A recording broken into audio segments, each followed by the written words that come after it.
একজন স্টুডেন্টের প্রথম এবং প্রধান কাজ হচ্ছে পড়াশোনা করা, নিজেকে তৈরি করা। কিন্তু আমরা পড়াশোনা বাদ দিয়ে দুনিয়ার তাবৎ কাজ আমরা যদি করে থাকি, তাহলে এটা হবে দেশের সাথে সবচেয়ে বড় বেইমানি, সবচেয়ে বড় দুর্নীতির প্রথম স্টেপটা হবে সেটা। আপনাকে রেল মন্ত্রণালয়ে যদি কোনো দায়িত্ব দেয়া হয় তাহলে আপনি ভালো করবেন। আমার মতো স্টুডেন্ট ওখানে গেলে কি করবে? স্ট্যান্ডবাজি ছাড়া কি করতে পারি আমরা ওখানে? আমাদের রেল নিয়ে হচ্ছে বিস্তর গবেষণা নাই, বিস্তর পড়াশোনা নাই, ইভেন রেলে আমরা কাজ করার অত বেশি অভিজ্ঞতা নাই। আমরা গিয়ে কি করবোটা কি বলেন?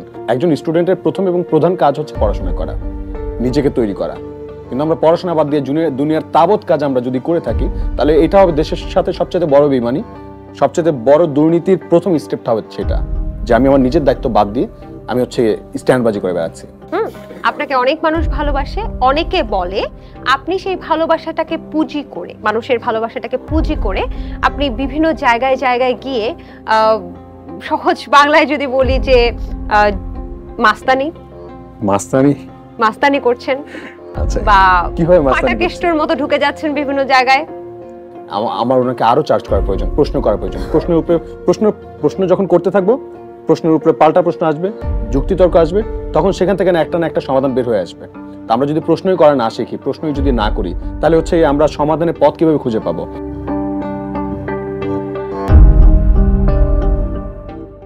দর্শক, দ্য টক রুমের আজকের গেস্ট মহিউদ্দিন রনি। তিনি একজন সোশ্যাল অ্যাক্টিভিস্ট, সাধারণ ছাত্র এবং নাটকবাজ। আমি ভুল বলেছি মহিউদ্দিন রনি? আপনি নাটকবাজ না? আপনি তো একদমই ভুল বলতে পারেন না, আপনি যা বলেন তাই ঠিক। আচ্ছা, কেন নিজেকে নিজে নাটকবাজ কেন বলেন? আপনি কি আসলে নাটক করেন? সবকিছু কি নাটক? আচ্ছা, এখন আমি পড়াশোনা করছি থিয়েটার অ্যান্ড পারফরমেন্স স্টাডিজ ডিপার্টমেন্টে। তো এবার আমার একটা পরীক্ষা হলো, সেটা হচ্ছে আমাদের ডিরেকশন থিওরি। তো ডিরেকশন থিওরি শেষে আমাদের একটা নাটক ডিরেকশন দিতে হয়। তো এবার হচ্ছে নির্দেশক হিসেবে আত্মপ্রকাশ করেছি আর কি। তো তারপর থেকে মানুষ তো এমনি বলে নাটকবাজ। তো ওইটা হচ্ছে প্রুভ হয়ে গেল, সার্টিফাই হয়ে গেল যে মহিউদ্দিন রনি এখন একজন নাটকবাজ। জেনজি বলে নাটক কম করো প্রিয়, আপনি কি একটু বেশি বেশি নাটক করছেন না? ওইটা তো শেখ হাসিনাকে বলে, আমাকে তো বল বেশি করো প্রিয়। আচ্ছা, তার মানে জেনজি, আপনি কি জেনজি? হ্যাঁ, শিওর? মনে হয় না? আপনার বয়স কত? আপনার বয়স কত আপনি সেটা বলেন। আমি তো অবশ্যই জেনজি। আচ্ছা, ঠিক আছে। আমি একটু জন্য জেনজিতে পড়ে গেছি। আপনি কিন্তু আমাকে হচ্ছে জেনারেশন থেকে বিতাড়িত করার চেষ্টা করছেন। একদমই না, আমি জিজ্ঞেস করছি আপনার বয়স কত। বয়স জানতে পারি না আমরা? অবশ্যই। হ্যাঁ, এই তো আমার বয়স মাত্র 25। মাত্র 25, একেবারে সুন্দর। কোটি কোটি মানুষের ভালোবাসায় ফ্রিজ, টিভি এবং এসিতে দেশের 1 নম্বর ব্র্যান্ড ওয়ালটন। যাই হোক, সব পাওয়ার মন্ত্র কি হতে পারে মহিউদ্দিন রনি? সব পাওয়ার মন্ত্র আমার নাটকের নাম। মানে এমনিতে সব পাওয়ার মন্ত্র কোনো কিছু আছে আপনার কাছে, যে এইটা আমি চাই এটা পেয়ে যাবো, এরকম কোনো মন্ত্র পারেন? সব পাওয়ার মন্ত্র পৃথিবীতে আসলে আছে, সেটা হচ্ছে শুধুমাত্র স্রষ্টার কাছেই আছে। তো সেই স্রষ্টা সব পাওয়ার মন্ত্র তিনি যদি কাউকে দিতে চান, শুধুমাত্র তিনিই বলতে পারবেন। আসলে আমার কাছে নাই, তাই আমি বলতে পারছি না, দুঃখিত। আচ্ছা, আমরা সবসময় আপনাকে দেখি যে আন্দোলনে আপনি অনেক বেশি অ্যাক্টিভিস্ট, অনেক বেশি, মাঝে মাঝে একটু রাগান্বিতও দেখি, মাঝে মাঝে একটু মাস্তানি করতেও দেখি। যাক, ওইসব ব্যাপারে পরে আসছি। তবে আমরা সবাই আপনাকে খুব পছন্দ করি, কারণ আপনার আন্দোলনের মাধ্যমে কিন্তু অনেক অধিকার আদায় করা হয়। তবে যাই হোক, আপনার একটু বেড়ে ওঠা সম্পর্কে জানতে চাই। আপনি এইচএসসি কত ব্যাচ, এই বিষয়গুলো জানতে চাই। আচ্ছা, এইচএসসি 2017।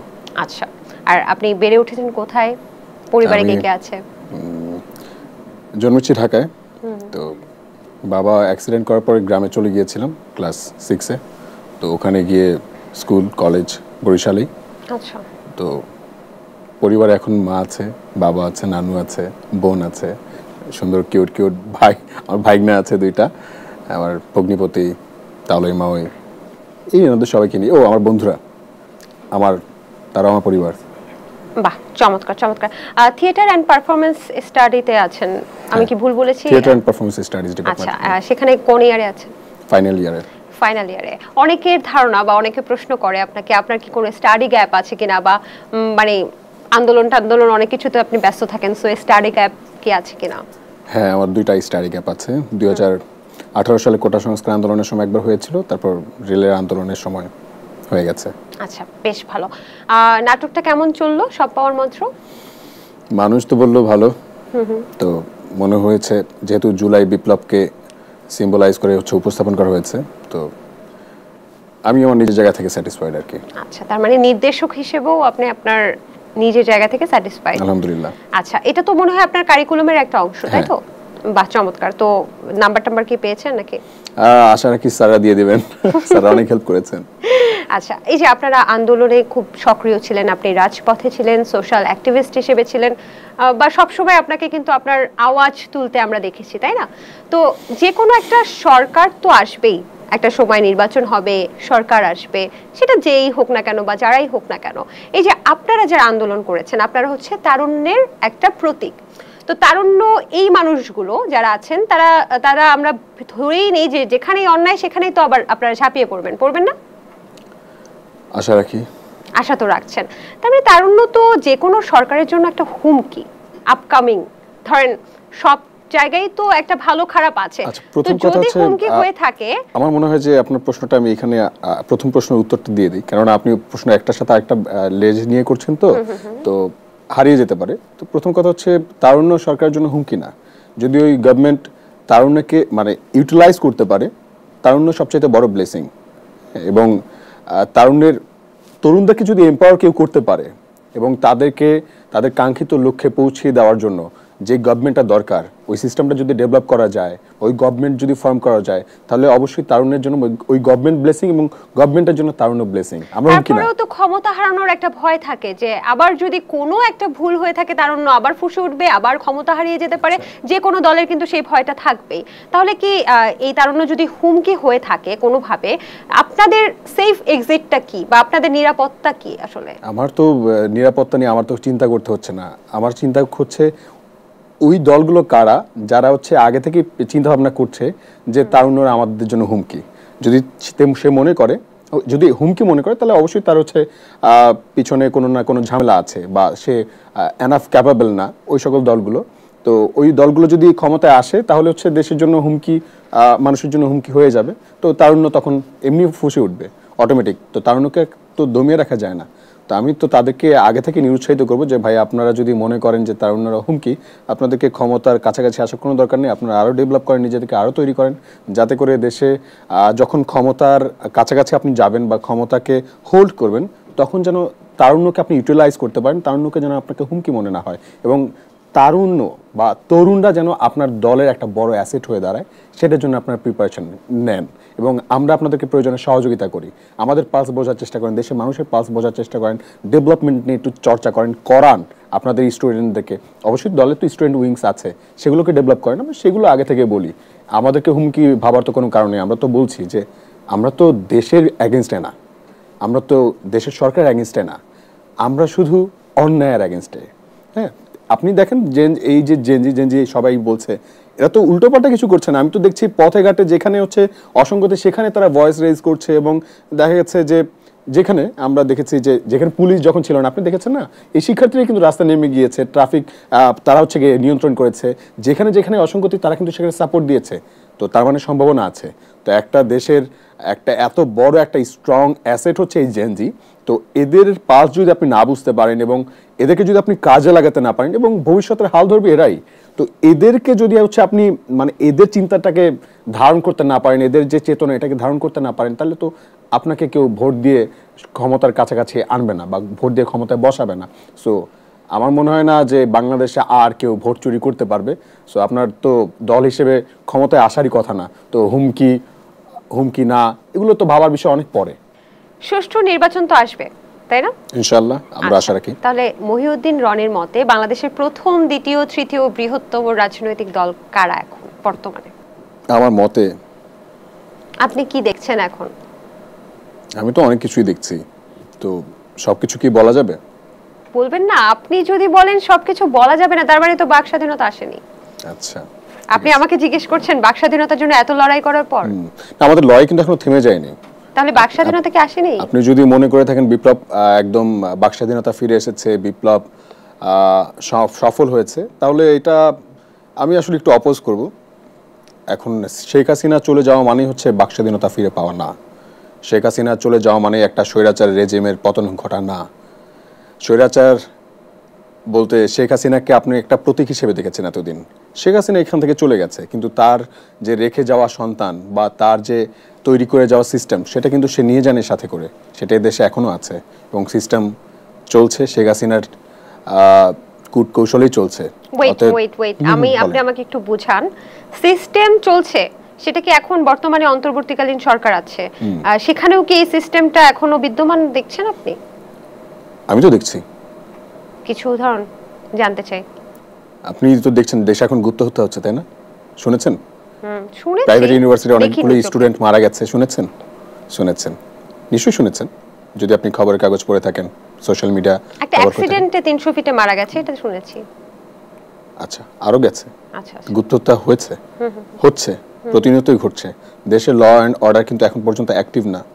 সো আপনি যদি বলে থাকেন যে সবকিছু এখন ইন্টারিম গভর্নমেন্টের নিয়ন্ত্রণে আছে বা নিয়ন্ত্রণে চলছে, এই কথাটা ভুল। তার মানে আইন শৃঙ্খলা পরিস্থিতি এখনো স্বাভাবিক হয়নি? এখনো স্বাভাবিক হয়নি। আর বাক স্বাধীনতা, সেটাও কি আসেনি? বাক স্বাধীনতা আপনি কখন বলবেন যে ফেরত আসছে? যখন আপনি বলছেন, কিন্তু হচ্ছে আপনাকে থ্রেট খেতে হচ্ছে না। আপনি তো বললেন আপনার একটা আপনাকে জিডি করতে হয়েছে, তো আপনার কিভাবে বাক স্বাধীনতা আসলো আমাকে বলেন। আপনি বলেন, আপনি কিছুক্ষণ আগে আমাকে বলেছিলেন। আমি অবশ্যই আপনাকে বলেছি, কিন্তু সেটা হচ্ছে একদমই পার্সোনাল ম্যাটার। তবে আপনি যেহেতু কথাটা উঠলেন, হ্যাঁ ঠিক আছে, হুমকি ধামকি পাচ্ছি, কিন্তু সেইটাকে কতটুকু গুরুত্ব দিচ্ছি, সেই বিষয়টাকে কতটুকু আয়ত্তে নিচ্ছি, সেটা হচ্ছে আমলে নিচ্ছি, সেটা হচ্ছে জানার বিষয়। কারণ আপনি জানেন যে ওই যে বললেন কিছু স্বৈর শাসকের মানুষরা থেকে যায়, তারা হুমকি ধামকি দিচ্ছে এখন ভয় দেখানোর জন্য, কিন্তু তাতে কি আদৌ আমরা ভয় পাচ্ছি? মহিউদ্দিন রানী, ভয় পান আর না পান, কিন্তু আপনার দেশের তো আইন আছে, আইন আছে তো। আইন কি তাহলে আমাকে সেভ করবে না, তাই বলছেন আপনি? আইনটা প্রয়োগ করা তো গুরুত্বপূর্ণ, তাই না? আইনটা ঠিকমতো মানে প্রয়োগ হচ্ছে কিনা এটা ম্যাটার করে। আইন থাকাটা গুরুত্বপূর্ণ না, আইন থাকছে এবং সেটা প্রয়োগ হচ্ছে, এটা গুরুত্বপূর্ণ বিষয়। তো আইনের প্রয়োগটা যেহেতু জরুরি বিষয়, তো আমি জানি না আপনি কতটুকু স্যাটিসফাইড, বাট আমার কাছে এখন পর্যন্ত মনে হচ্ছে না যে সবকিছু একদম পারফেক্টলি রান করছে।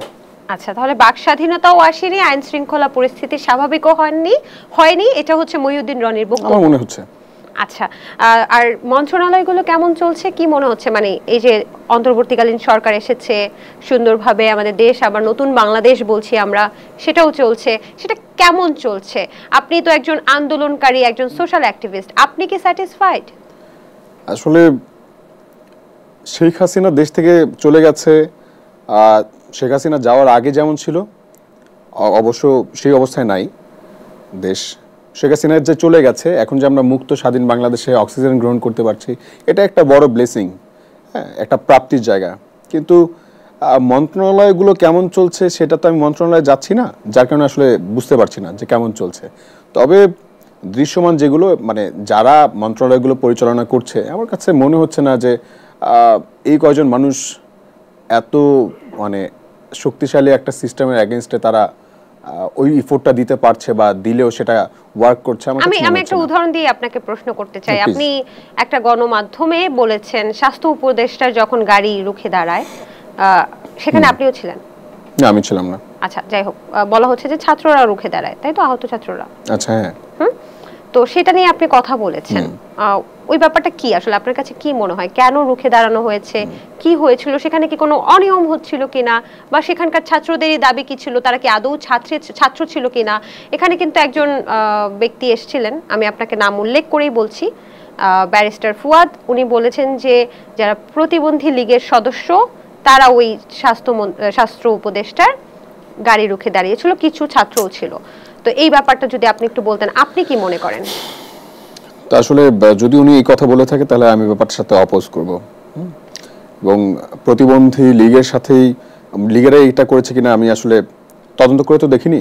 সবাইকে কিন্তু বলেনি, কিছু মানুষ ছিল, কিছু মানুষকে বলেছে। যদি কিছু মানুষ, ওখানে যারা ছিল তাদের মধ্যে কিছু অংশই ছিল এরা যারা অস্বাভাবিক কোনো কিছু না, ওটা যদি ওনার কাছে তথ্য থাকে তাহলে হয়তোবা হতে পারে, তথ্য হয়তো ওনার কাছে থাকতে পারে।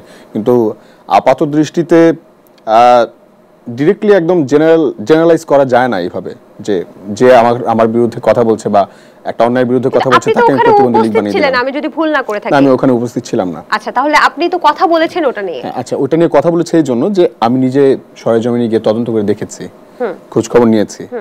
এই জুলাই আন্দোলনে অলমোস্ট 6 মাস হয়ে গেছে।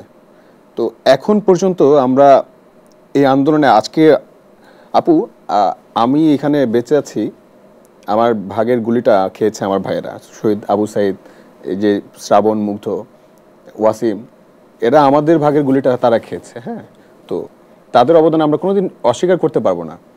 কিন্তু যে ছেলেগুলো হচ্ছে রাস্তায়, মানে যারা শহীদ হয়ে গেছে তারা তো আল্লাহর কাছে চলে গেছে, তারা হয়তো বা কোনো অভিযোগ করতে পারবে না আর। কিন্তু যেই ছেলেগুলো আহত অবস্থায় হাসপাতালে এখন পর্যন্ত আছে, এখন পর্যন্ত যাদের ট্রিটমেন্টটা প্রপারলি হয় নাই, আমি তো ঘুরে ঘুরে দেখেছি, সিএমএইচে গিয়েছি, তারপর হচ্ছে পঙ্গু হাসপাতালে গিয়েছি, নিটোরে গিয়েছি, তো সেখানে এখন পর্যন্ত স্টিল নাও এখন পর্যন্ত যারা আহত তারা কিন্তু প্রপারলি ট্রিটমেন্ট পায় নাই। তো আপনার একটা দেশ, এদেশে এত বড় একটা অবদান রেখেছে যে মানুষগুলো, তাদের ট্রিটমেন্ট তো সবার আগে হওয়া উচিত ছিল না? তারা তো হওয়া উচিত ছিল ফার্স্ট প্রায়োরিটি আমাদের, কিন্তু তারা তো হইল না। কই, আমরা তো তাদেরকে ওইভাবে ট্রিট করতে পারলাম না, গভর্নমেন্ট থেকে সেভাবে হচ্ছে সাপোর্টটা তারা পাইলো না। তো এই মানুষগুলোর অবদান, যে ব্যক্তির একটা পাও নাই, যে পঙ্গু হয়ে গেছে, যার চোখ নাই, তার ভবিষ্যৎটি কি আমাকে বলতে পারবেন যে এ করবেটা কি সারা জীবন? একে যে যদি পৃথিবীতে না থাকতো, ওকে তার কোনো অসুবিধা ছিল না, সেই চিন্তাও করতো না, দুশ্চিন্তা হতো না তার। কিন্তু এখন তার যে একটা অঙ্গহানি হলো, সে স্বাভাবিক মানুষের মতো চলতে পারবে না, স্বাভাবিক মানুষের মতো কাজ করতে পারবে না, সারা জীবন অন্যের ঘাড়ের উপর তাকে বসে খেতে হবে, এবং তার পরিবার তাকে বোঝা মনে করবে। এটা কত বড় আফসোসের ব্যাপার। এটা হয়তোবা আপনি আমি হলে না ওইটা তখন বুঝতে পারতাম, যদি আমাদের সাথে এমনটা হতো। হয়নি তো। ওই মানুষগুলো এখন পর্যন্ত হাসপাতালে আছে, এখন পর্যন্ত তারা প্রপারলি ট্রিটমেন্ট পায় নাই। তাদেরকে তো আমাদের বিদেশে পাঠানোর দরকার ছিল। আমাদের গভর্নমেন্টের ওই সক্ষমতা আছে, স্টিল নাও আছে। সক্ষমতা আছে যে বলছেন, এটা সোর্স কি? সোর্স কি? আপনি বলছেন আমাদের দেশে আমাদের অর্থনীতি চাঙ্গা হচ্ছে, আমাদের হচ্ছে এটা হচ্ছে ওইটা হচ্ছে, আপনি দেখাচ্ছেন আমরা এত কোটি টাকা দিয়েছি, বরাদ্দ দিয়েছি, আমরা হচ্ছে জুলাই স্মৃতি ফাউন্ডেশনে এত টাকা দিয়েছি। তো এত কিছু শুনছি সোশ্যাল মিডিয়ার মাধ্যমে, পত্রিকার মাধ্যমে, এত কিছু দিচ্ছে, তাহলে এরা কেন হচ্ছে উন্নত ট্রিটমেন্ট পাবে না? সোর্স তো এটাই সোর্স, যেটা আপনি মানুষকে শোনাচ্ছেন, এটাই তো সোর্স হওয়ার কথা না? যে আমি এত কিছু দিচ্ছি, কিন্তু মানুষ আসলে কতটুকু সেবা পাচ্ছে এটা আপনি নিশ্চিত করছেন? এটাকে মানুষকে জানাচ্ছেন যে কতটুকু আমি সেবা দিতে পেরেছি, কতটুকু মানুষ মানে উপকৃত হয়েছে, কতটুকু মানুষ হচ্ছে মানে আহতরা ঠিকমতো ট্রিটমেন্ট কতটুকু পাচ্ছে, কয়জন দেশে বাইরে গেছে চিকিৎসার জন্য? এগুলো আপনারা জানেন কি? জানেন না। মানুষ জানে না, আমরা আমাদের ভুলে গেছি সেই মানুষদেরকে। আহতরা যে এখন পর্যন্ত মুমূর্ষু অবস্থায় আছে, কজন মনে রেখেছে তাদেরকে? আপনার কি মনে হয় এখানে ইনফরমেশন গ্যাপ আছে কিনা? যে কিছু ইনফরমেশন, যে কতজন আসলে শহীদ হয়েছে, কতজন এখন অসুস্থ অবস্থায় আছে, কি অবস্থায় আছে, বা এই যে আমরা শুনছি বিভিন্ন মাধ্যমে যে এত কোটি টাকা পাচার হয়ে গেছে দেশ থেকে, এইটারও কোনো ইনফরমেশন কি আমাদেরকে দেয়া হচ্ছে কিনা বা আপনাদেরকে দেয়া হচ্ছে কিনা? দেখছে, আপনিও যেমনটা দেখছেন পত্রিকার মাধ্যমে, আমিও তেমনটাই দেখছি। এখন কতটুকু ভিতরে কি হচ্ছে, আমরা তো ভিতরের মানুষ না ভাই, আমরা বাইরের মানুষ, রাজপথের মানুষ, রাজপথে থাকি। তাহলে কিভাবে আসলে আরো উন্নত করা যায় এই চিকিৎসা ব্যবস্থাটা? তারপরে এই যে আরো সরকার তো আসবে, রাজনীতিও চলবে, দেশও চলবে, কিন্তু এই মানুষগুলো তো আসলে কখনো তাদের যেটা হারিয়েছে সেটা তো আর ফিরে পাবে না। তাহলে তাদের কি কোনো রাষ্ট্রীয় সম্মাননা বা রাষ্ট্রীয়ভাবে কোনো ব্যবস্থা কি গ্রহণ করা উচিত? রাষ্ট্রীয়ভাবে অবশ্যই তাদের দায়িত্ব নিতে হবে। শুধু রাষ্ট্রীয় কি ধরনের দায়িত্ব যদি একটু বলতেন আপনি, আপনার কি মনে হয়? বাংলাদেশে অনেকগুলো হচ্ছে এরকম, শুধু রাষ্ট্রীয় বলবো না, মানে প্রাইভেট অনেক ফার্ম আছে না, অনেক প্রতিষ্ঠান আছে, ব্যবসা প্রতিষ্ঠান আছে। আপনি রাষ্ট্র যদি তাদের সঙ্গে কথা বলে, হ্যাঁ, যে আপনারা বেশি না, মাত্র 10 জনের দায়িত্ব নেন, ঠিক আছে, যদি 100টা হচ্ছে কোম্পানির সাথে যদি রাষ্ট্র ওইভাবে কথা বলে, মানে তাদের সাথে যদি ডিল করে যে অবশ্যই আপনাকে 10টা মানুষের দায়িত্ব নিতে হবে আপনার কোম্পানিতে, ওই ছেলেটা হচ্ছে হাঁটতে পারবে না, আপনি ওকে বসার জন্য একটা ব্যবস্থা করেন, ওকে লিফটে অন্তত একটা চাকরি দেন, যাতে ও লিফট অপারেট করতে পারে, অন্তত ওকে ফ্রিল্যান্সিংটা শিখিয়ে দেন, আপনি ফ্রিল্যান্সিং শিখিয়ে দেন ওকে, ও যাতে ঘরে বসে হচ্ছে ফ্রিল্যান্সিং করে হচ্ছে গিয়ে নিজে উপার্জনটা করতে পারে। এমন অনেক কাজ, সোর্স, এগুলো গভর্নমেন্টের খুঁজে বের করতে হবে, তাদেরকে নিয়ে প্ল্যান করতে হবে, আলাদা কমিটি গঠন করতে হবে, হ্যাঁ, কমিশন গঠন করে তারপর প্রয়োজনে হচ্ছে মানে আলাদা ফোরাম তৈরি করতে হবে শুধুমাত্র তাদের কিভাবে পুনর্বাসন করব আমরা সেটা নিয়ে ভাবার জন্য। কিন্তু আমরা আসলে করছিটা কি? কিন্তু যারা এই আন্দোলনে স্বামী সন্তান হারিয়েছে তাদের কি হবে? তাদের জন্য রাষ্ট্রীয় কি ব্যবস্থা নেওয়া উচিত? সেটা তাদের কাছে গিয়ে জিজ্ঞেস করতে হবে রাষ্ট্রের, যে তোমাদের কি দরকার, কি প্রয়োজন। আমরা তো তোমাদের যা হারিয়েছে সেটা তো আমরা ফিরিয়ে দিতে পারবো না, কিন্তু কি করলে তোমরা হচ্ছে তৃপ্ত হবা, এটা রাষ্ট্রের যিনি দায়িত্বশীল তাকে গিয়ে জিজ্ঞেস করতে হবে। বুঝতে পেরেছি।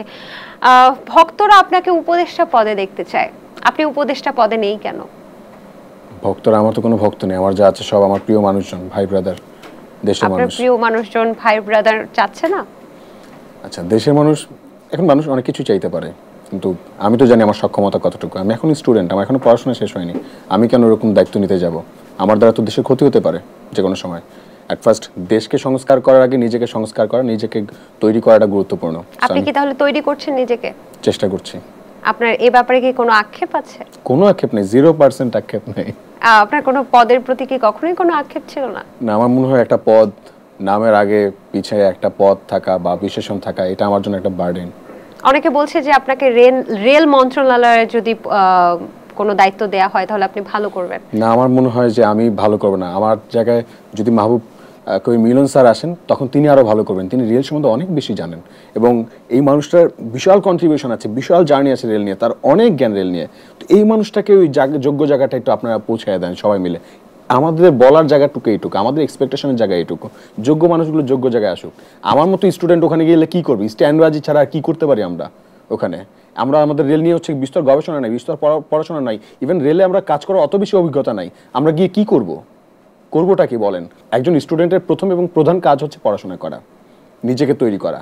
কিন্তু আমরা পড়াশোনা বাদ দিয়ে দুনিয়ার তাবৎ কাজ আমরা যদি করে থাকি, তাহলে এটা হবে দেশের সাথে সবচেয়ে বড় বেইমানি, সবচেয়ে বড় দুর্নীতির প্রথম স্টেপটা হবে সেটা, যে আমি আমার নিজের দায়িত্ব বাদ দিয়ে আমি হচ্ছে স্ট্যান্ডবাজি করে বেড়াচ্ছি। আচ্ছা, আপনার বেশ কিছু ভিডিও কিন্তু ভাইরাল হয়েছিল 5ই আগস্টের পর।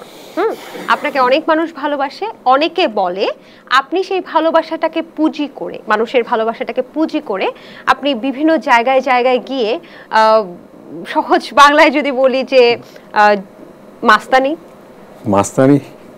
করছেন। আচ্ছা, বা কিভাবে মাস্তানি করছেন? ফাটাকেস্টর মতো ঢুকে যাচ্ছেন বিভিন্ন জায়গায় কোনো আইন ল না মেনে। আপনি আমাকে দুই তিনটা এরকম সোর্স দিতে পারবেন কোথায় কোথায় আমি গিয়েছি যেখানে আইন ল সোর্স আমি মানে আইন ল মানি নাই? একদমই সেটা আমি আপনাকে সোর্স দিচ্ছি, কিন্তু সেগুলো আমার কাছে কিন্তু মাস্তানি লাগেনি। জনগণ বা অনেকে বলে, সব জনগণও বলে না, কিছু পার্সেন্টেজ, যে আপনি বিভিন্ন বিভিন্ন চিকিৎসালয়ে আপনি যান, যে তারপর হচ্ছে সেখানে আপনি কথা বলেন। ঢাকা মেডিকেলে দেখেছেন, তারপর হচ্ছে চক্ষু বিজ্ঞান ইনস্টিটিউটে দেখেছেন, পঙ্গু হাসপাতালে দেখেছেন, এই তো? আচ্ছা, এই তিনটা এগুলো কি আপনি যারা বলছে মাস্তানি, এগুলোকে কি আপনি কিভাবে দেখেন? আচ্ছা, প্রথম কথা হচ্ছে, বা অনেকে আবার ফাটাকেস্টও বলছে যে ফাটাকেস্টর মতো ঢুকে এটা সে যায় বলে অন্যায়ের প্রতিবাদ করছে। কিন্তু যারা ওখানে ছিল বা আহত, আমাদের যে সকল সহযোদ্ধারা, আমাদের যে সকল শিক্ষার্থী বন্ধুরা, আমাদের যারা হচ্ছে চোখ হারিয়েছে, যাদের পা হারিয়েছে, ছোট ছোট বাচ্চারা, আপনারা কল্পনা করতে পারবেন এদের হাত নাই, পা নাই, কি একটা অবস্থা, মানে মাথার মধ্যে থেকে মানে বুলেট গেছে, এদের যে ভয়ঙ্কর পরিস্থিতি ছিল।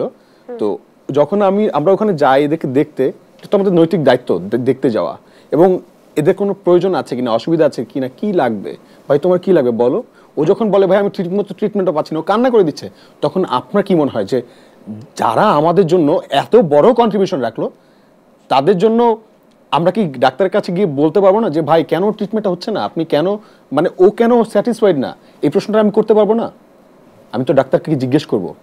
তো ডাক্তার যদি হচ্ছে সঠিক প্রশ্নের উত্তর দিতে না পারে, আমি ডাক্তারকে চার্জ করবো যে আপনি কেন তাহলে হচ্ছে আপনি ওর প্রতি অবহেলা করছেন। আমি তো অবশ্যই জিজ্ঞেস করার রাইট রাখি, আমি না শুধু, আপনিও রাখেন।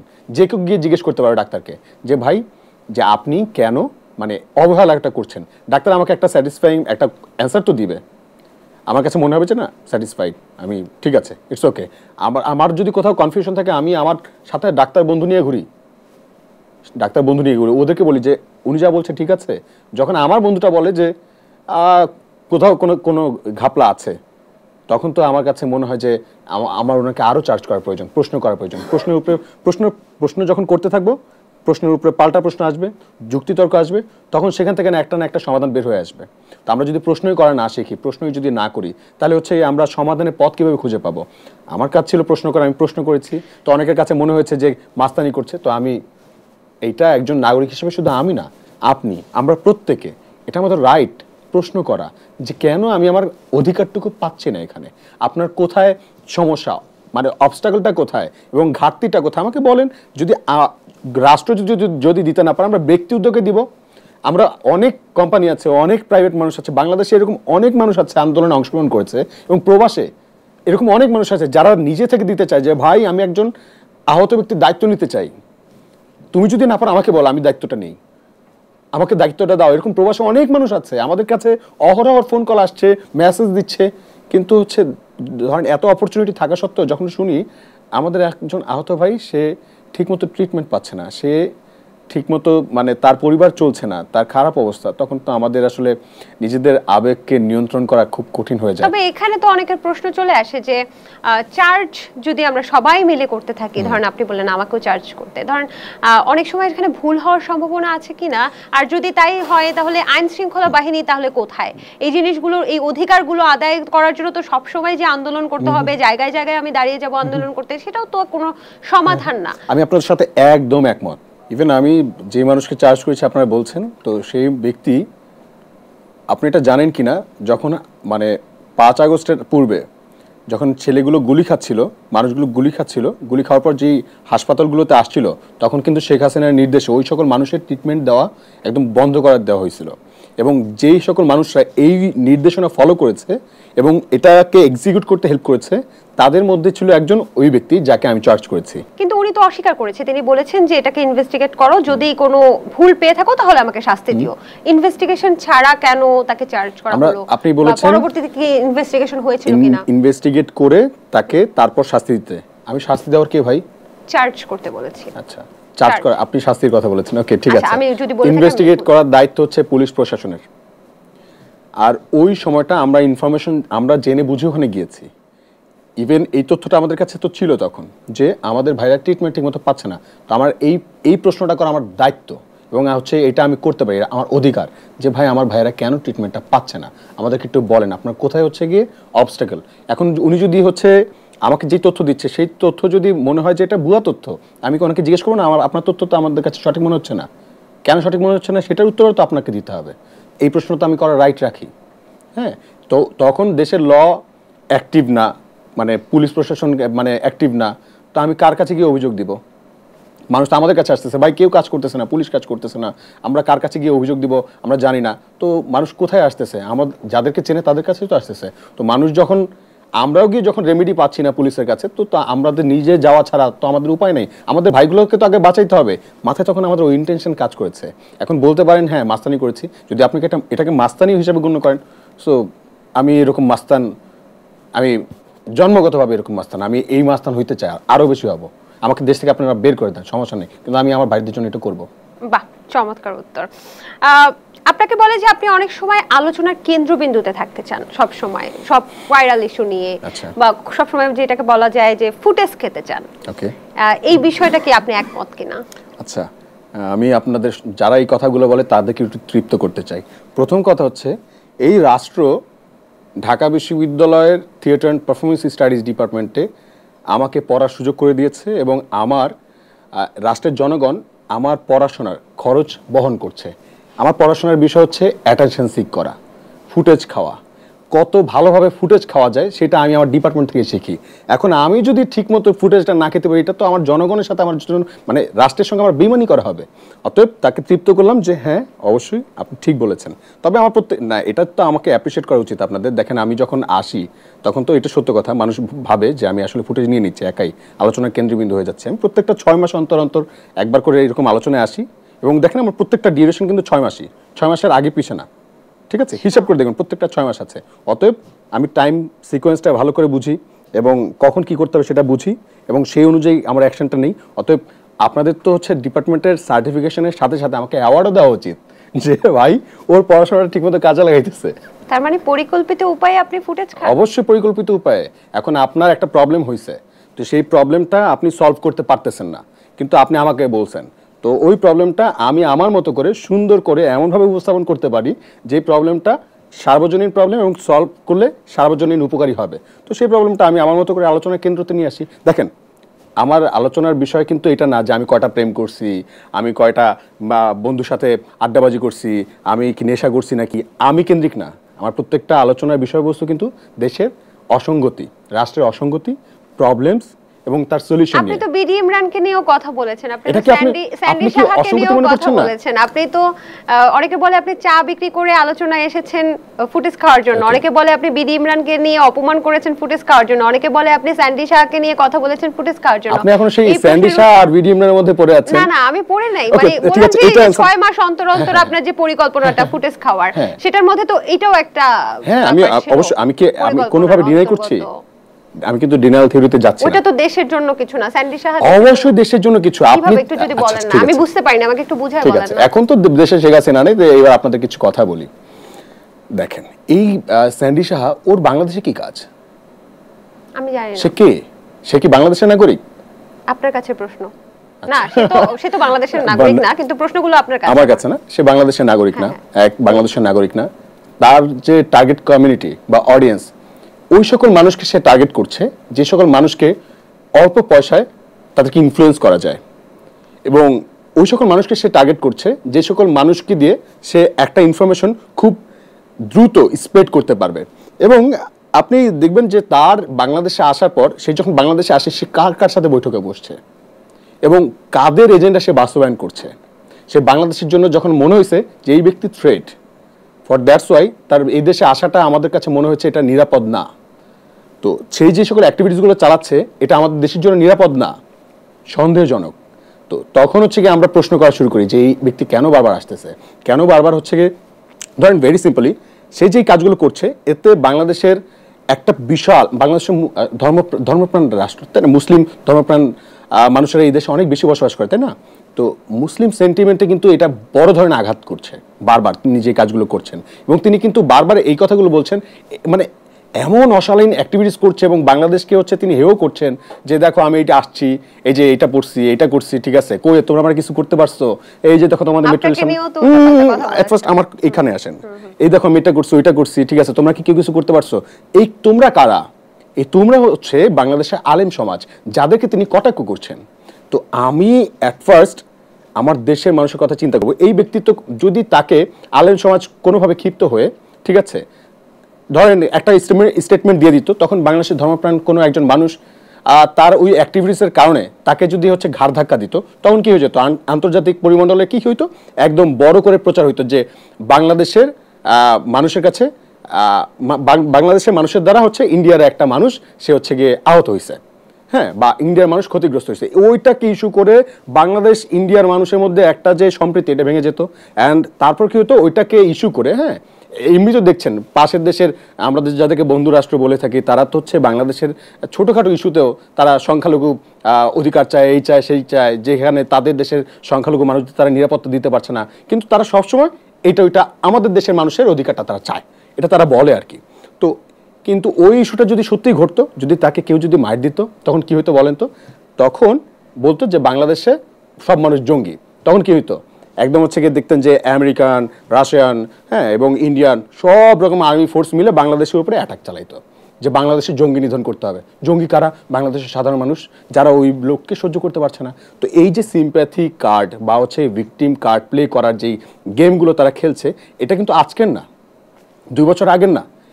এরকম ঘটনা কিন্তু বাংলাদেশে ঘটছে প্রায় শতাব্দী জুড়ে, ঠিক আছে? যে বাংলাদেশের নিপীড়নগুলো বা কনস্পাইরেসিগুলো যদি আপনারা একটু ভালো করে একটু ঘাটেন, দেখবেন না ঘটনাগুলো এইভাবেই ঘটে। আপনার ভয়েস রেজ করাতে কি তাহলে এই মানে এই ব্যাপারটা আমি কিন্তু তাকে, আমি একবারও তাকে গায়ে হাত তুলেছি না, ভয়েস রেজ, আচ্ছা, আমি কিন্তু তাকে হাত তুলিনি, বা আমার আশেপাশে বা আমাদের বাংলাদেশের কোনো মানুষ কিন্তু তাকে হাত দেয়নি তার গায়ে। এবং তিনি যেই অ্যাক্টিভিটিসগুলো করতে যাচ্ছিল, আমাদের কাছে যে ইনফরমেশনগুলো এসেছিল, আমাদের কাছে মনে হয়েছে যে এই কাজগুলো যদি সে করে থাকে, তাহলে দেশের জন্য একটা বড় ধরনের হুমকি হয়ে যাবে। তো তাকে আটকানোর উপায় কি? আমি তাকে আটকানোর কোনো উপায় খুঁজে পাচ্ছিলাম না। সে একটা ঘটনা ঘটিয়েছে, দ্যাটস ওয়াই আমার কাছে মনে হচ্ছে এটাতে এই লটা যদি আমি হচ্ছে প্রয়োগ করি, তাহলে তাকে আটকানো পসিবল। ফর দ্যাটস ওয়াই সুন্দর করেছে, তাকে তো মারি নাই, বকা দেয়নি, কিচ্ছু করি না, আমি সুন্দর করে আইনের আশ্রয় নিয়েছি, যাতে বাংলাদেশের গভর্নমেন্ট স্টেপ নিতে বাধ্য হয় যে এই লোককে এখানে থামানো দরকার। দেশের মানুষের সেন্টিমেন্টকে যেন এই ব্যক্তি আঘাত দিতে না পারে, এনাকে থামানো দরকার। কই, আমি তো একদম মানে বাংলাদেশের ল আমাকে যেটা শিখাচ্ছে, যেটা আমাকে বলছে যে তুমি আইনের কাছে আসো এবং তুমি রেমেডি চাও, আমরা রেমেডি দিব, আমি তো সেই কাজই করেছি। কিন্তু কই, রেমেডি তো পাই নাই ভাই। শেখ হাসিনা আমলে কিন্তু রেমেডি পাইনি আমরা। ওই আইন, আমরা যে অভিযোগ দায়ের করেছি, মামলা করতে গিয়েছি, আদালতে গিয়েছি। আদালতে যাওয়ার পর যখন আমরা তার বিরুদ্ধে মামলা করলাম, তখন তারা ডিরেক্টলি বলে দিল যে ভারতীয় নাগরিক, ঠিক আছে, এটাতে দুই দেশের সম্পর্ক নষ্ট হতে পারে, আমরা আপনার যে অভিযোগটা এটা খারিজ করলাম। আরে এমনটাই ঘটেছে, তখন কিন্তু এমনটাই ঘটেছে। আমি কিন্তু আর কোনো কথাই বলতে পারিনি, আমাকে একদম স্টপ করে দিয়েছে শেখ হাসিনার যে আইন বা তার যে পাতানো আইন, তার যে সিস্টেম অফ করে দিয়েছে। তার মানে এই মানুষগুলো কিভাবে স্যান্ডি শাহকে আপনারা ইম্পর্টেন্ট মনে করছেন না, ঠিক আছে, মনে করছেন আরে তো বিনোদন দিচ্ছে, কিন্তু বিনোদনের আড়ালে যে কি দিচ্ছে সে, এটা তো আপনার আমার কল্পনারও বাইরে। হ্যাঁ, তো এই সকল মানুষকে ইভেন দেখেন সে যে সকল মানে অশালীন কথাবার্তা বলছে, ভিত্তিহীন কথাবার্তা বলছে, তো এই সকল কথাবার্তার কোনো যৌক্তিকতা আছে? এতে কি হয়, মানে সেই আমার জায়গায় যদি আপনার সাথে এমনটা ঘটতো বা অন্য কারোর সাথে যদি এমনটা ঘটতো, সবার কি সহ্য ক্ষমতা একরকম?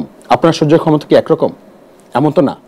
এমন কোনো মানুষের ব্যাপারে একটা কথা বলে ফেললো যার সহ্য ক্ষমতা একদম মানে সে ক্যাপাবল না ওইটাকে লোড নিতে, সে কি ডিরেক্ট অ্যাটাক করে বসলো, তখন কি হইতো? ঠিকই দেশের মধ্যে একটা জ্ঞানজাম তৈরি হতো। এবং এই সকল স্যান্ডি শাহ বা ওপার থেকে যে সকল এজেন্ডা, বা শুধু স্যান্ডি শাহ না, শুধু ইন্ডিয়া না, অন্যান্য বিভিন্ন দেশের, বাংলাদেশে শুধুমাত্র বাংলাদেশের এজেন্ট ছাড়া পৃথিবীর অন্যান্য অনেক দেশের এজেন্ট এই বাংলাদেশে আছে। সো এই ব্যাপারে আমাদের সবসময় সতর্ক থাকা দরকার। আমরা যারা এই ব্যাপারগুলো নিয়ে ঘাটাঘাটি করে, আমাদের কাছে মনে হয় এগুলো তো ধরেন আপাত দৃষ্টিতে এরকম মনে হয় আর ইটস সো সিম্পল, বাট কোনো কিছু সিম্পল না, প্রত্যেকটা রয়ের এজেন্ট আছে, বলা হয় যে রয়ের এজেন্ট আছে, এটা কি সত্যি? বাংলাদেশে রয়ের এজেন্ট না, শুধু মোসাদ আছে, কেজিবি আছে, হ্যাঁ, আপনার আরো অনেক এজেন্ট বাংলাদেশে আছে। বললাম তো, বাংলাদেশে শুধু বাংলাদেশের এজেন্ট কম আছে, এছাড়া পৃথিবীর অন্যান্য দেশের অনেক বেশি এজেন্ট আছে। কারণ এটা এমন একটা ভূমি বা এমন একটা জনপদে আমরা বসবাস করছি, এখানে এটা অন্যান্য দেশের জন্য একটা বড় বিজনেস প্ল্যাটফর্ম। এখান থেকে সবাই খুব অল্প টাকা বিনিয়োগ করে অনেক বেশি উপার্জন করে নিয়ে যেতে পারে। ফর দ্যাটস ওয়াই এদেশে কিন্তু হচ্ছে কি অনেক দেশের মানুষ আসে, হ্যাঁ, এবং তারা আমাদের দেশটার সিস্টেমটাকে ওইভাবে নিয়ন্ত্রণ করে। তো আমাদের সবসময় কেয়ারফুল থাকা উচিত। আমার মনে হয় আমি আপনাদেরকে যে তথ্যগুলো আগে কখনো শেয়ার করি না, এখন বলতে পারতেছি। এটা বাক স্বাধীনতা। শুরুতে যে বললেন যে বাক স্বাধীনতা এখনো আসেনি, তার মানে এসেছে এখন আবার বলছেন? আচ্ছা, আপনার বাক স্বাধীনতার কি কোনো বাউন্ডারি আছে কিনা আমি জানি না, থাকতে পারে, নাও থাকতে পারে, কিন্তু আমার বাক স্বাধীনতা, আমার যেই এক্সপেকটেশন, সেই এক্সপেকটেশন এখন পর্যন্ত পুরো হয়নি। একটা দেশের মানুষের যে সকল রাইটসটা দরকার, বাক স্বাধীনতা বলতে যে সকল অধিকারের কথা তার বলার রাইট বা যতটুকু সে বলতে পারে ততটুকু পাচ্ছে না বলে বলেছি বাক স্বাধীনতা পুরোপুরি ফেরেনি। তবে শেখ হাসিনা নাই বাংলাদেশে, এটাই তো একটা বড় ধরনের ব্লেসিং আমাদের জন্য, যতটুকু পাচ্ছি ততটুকু বলছি। তবে এটা মাথায় রেখেন, শুধুমাত্র এটুকু বলার যে বাংলাদেশে শুধু ইন্ডিয়া না, চায়না হোক, রাশিয়ান হোক, আমেরিকান হোক, হ্যাঁ, সেখান থেকে যদি একজন বাদামালাও আসে, স্যান্ডি শাহ না শুধু বাদামালাও আসে, যদি হচ্ছে মানে একজন হচ্ছে ঘড়ির দোকানদারও আসে, তাকে আমাদের সন্দেহ করতে হবে। তাতে কেউ হচ্ছে আমাদেরকে অবশ্যই চোখে চোখে রাখতে হবে। এটা ইন্টেলিজেন্সের কাজ, দেশের ইন্টেলিজেন্সের কাজ, পুলিশ প্রশাসনের কাজ এবং জনগণেরও কাজ, যে সে কী পারপাসে এই দেশে আসছে, তার উদ্দেশ্য কি? তার উদ্দেশ্য কি শুধু ঘড়ি বিক্রি করা? তার উদ্দেশ্য কি শুধু বাদাম বিক্রি করা, নাকি আরও কোনো উদ্দেশ্য আছে? এগুলো জানতে হবে। এগুলো যদি, এই প্রশ্নগুলো এখন থেকে না করা শুরু করেন না, একসময় দেখবেন আপনার এই দেশটাকে বাকিরা সবাই লুটেপুটে নিয়ে যাচ্ছে এবং আমি তাদের আমরা কলুর বলদ হয়ে তাদের গোলামি করছি। হ্যাঁ, গোলামি তো একদম শিকলটা, গোলামির যে শিকলটা, বেরিটা, ওটা তো সবসময় যে একদম চোখেই দেখা যায় ব্যাপারটা এমন না, কিছু অদৃশ্য শিকলও থাকে। অতএব বলার উদ্দেশ্য এতটুকুই যে ইন্ডিয়া থেকে যেই আসুক তাকে অবশ্যই হচ্ছে সন্দেহ চোখে রাখতে হবে যে সে কেন এখানে আসছে। ঠিক আছে, এই ব্যাপারে আরো বিস্তারিত আমরা কথা বলবো। তার আগে আপনার থেকে একটু জানতে চাই, এই যে জ্ঞানী গুণী উপদেষ্টা মণ্ডলীর সমন্বয়ে কিন্তু অন্তর্বর্তীকালীন সরকার তৈরি হয়েছে বা গঠন করা হয়েছে, এর মধ্যে কিন্তু তরুণদের বা তারুণ্যকে রিপ্রেজেন্ট করছেন দুজন উপদেষ্টা। আমরা সবাই জানি নাহিদ ইসলাম এবং আসিফ মাহমুদ। আপনার কি মনে হচ্ছে তাদের মন্ত্রণালয়গুলো তারুণ্য শক্তির মাধ্যমে কিভাবে চলছে বা কেমন চলছে? নাহিদ ভাই, তিনি তো আন্দোলন সংগ্রামে আপনারা সবাই দেখেছেন, খুবই শান্ত মানুষ এবং খুবই বিচক্ষণ মানুষ।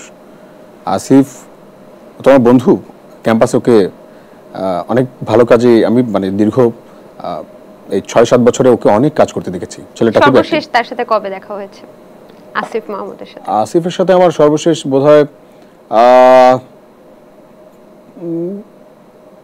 আচ্ছা শহীদ মিনার সামনে লাস্ট দেখা হয়েছিল আন্দোলনের সময়। ফোনে টোনে কথা হয় না?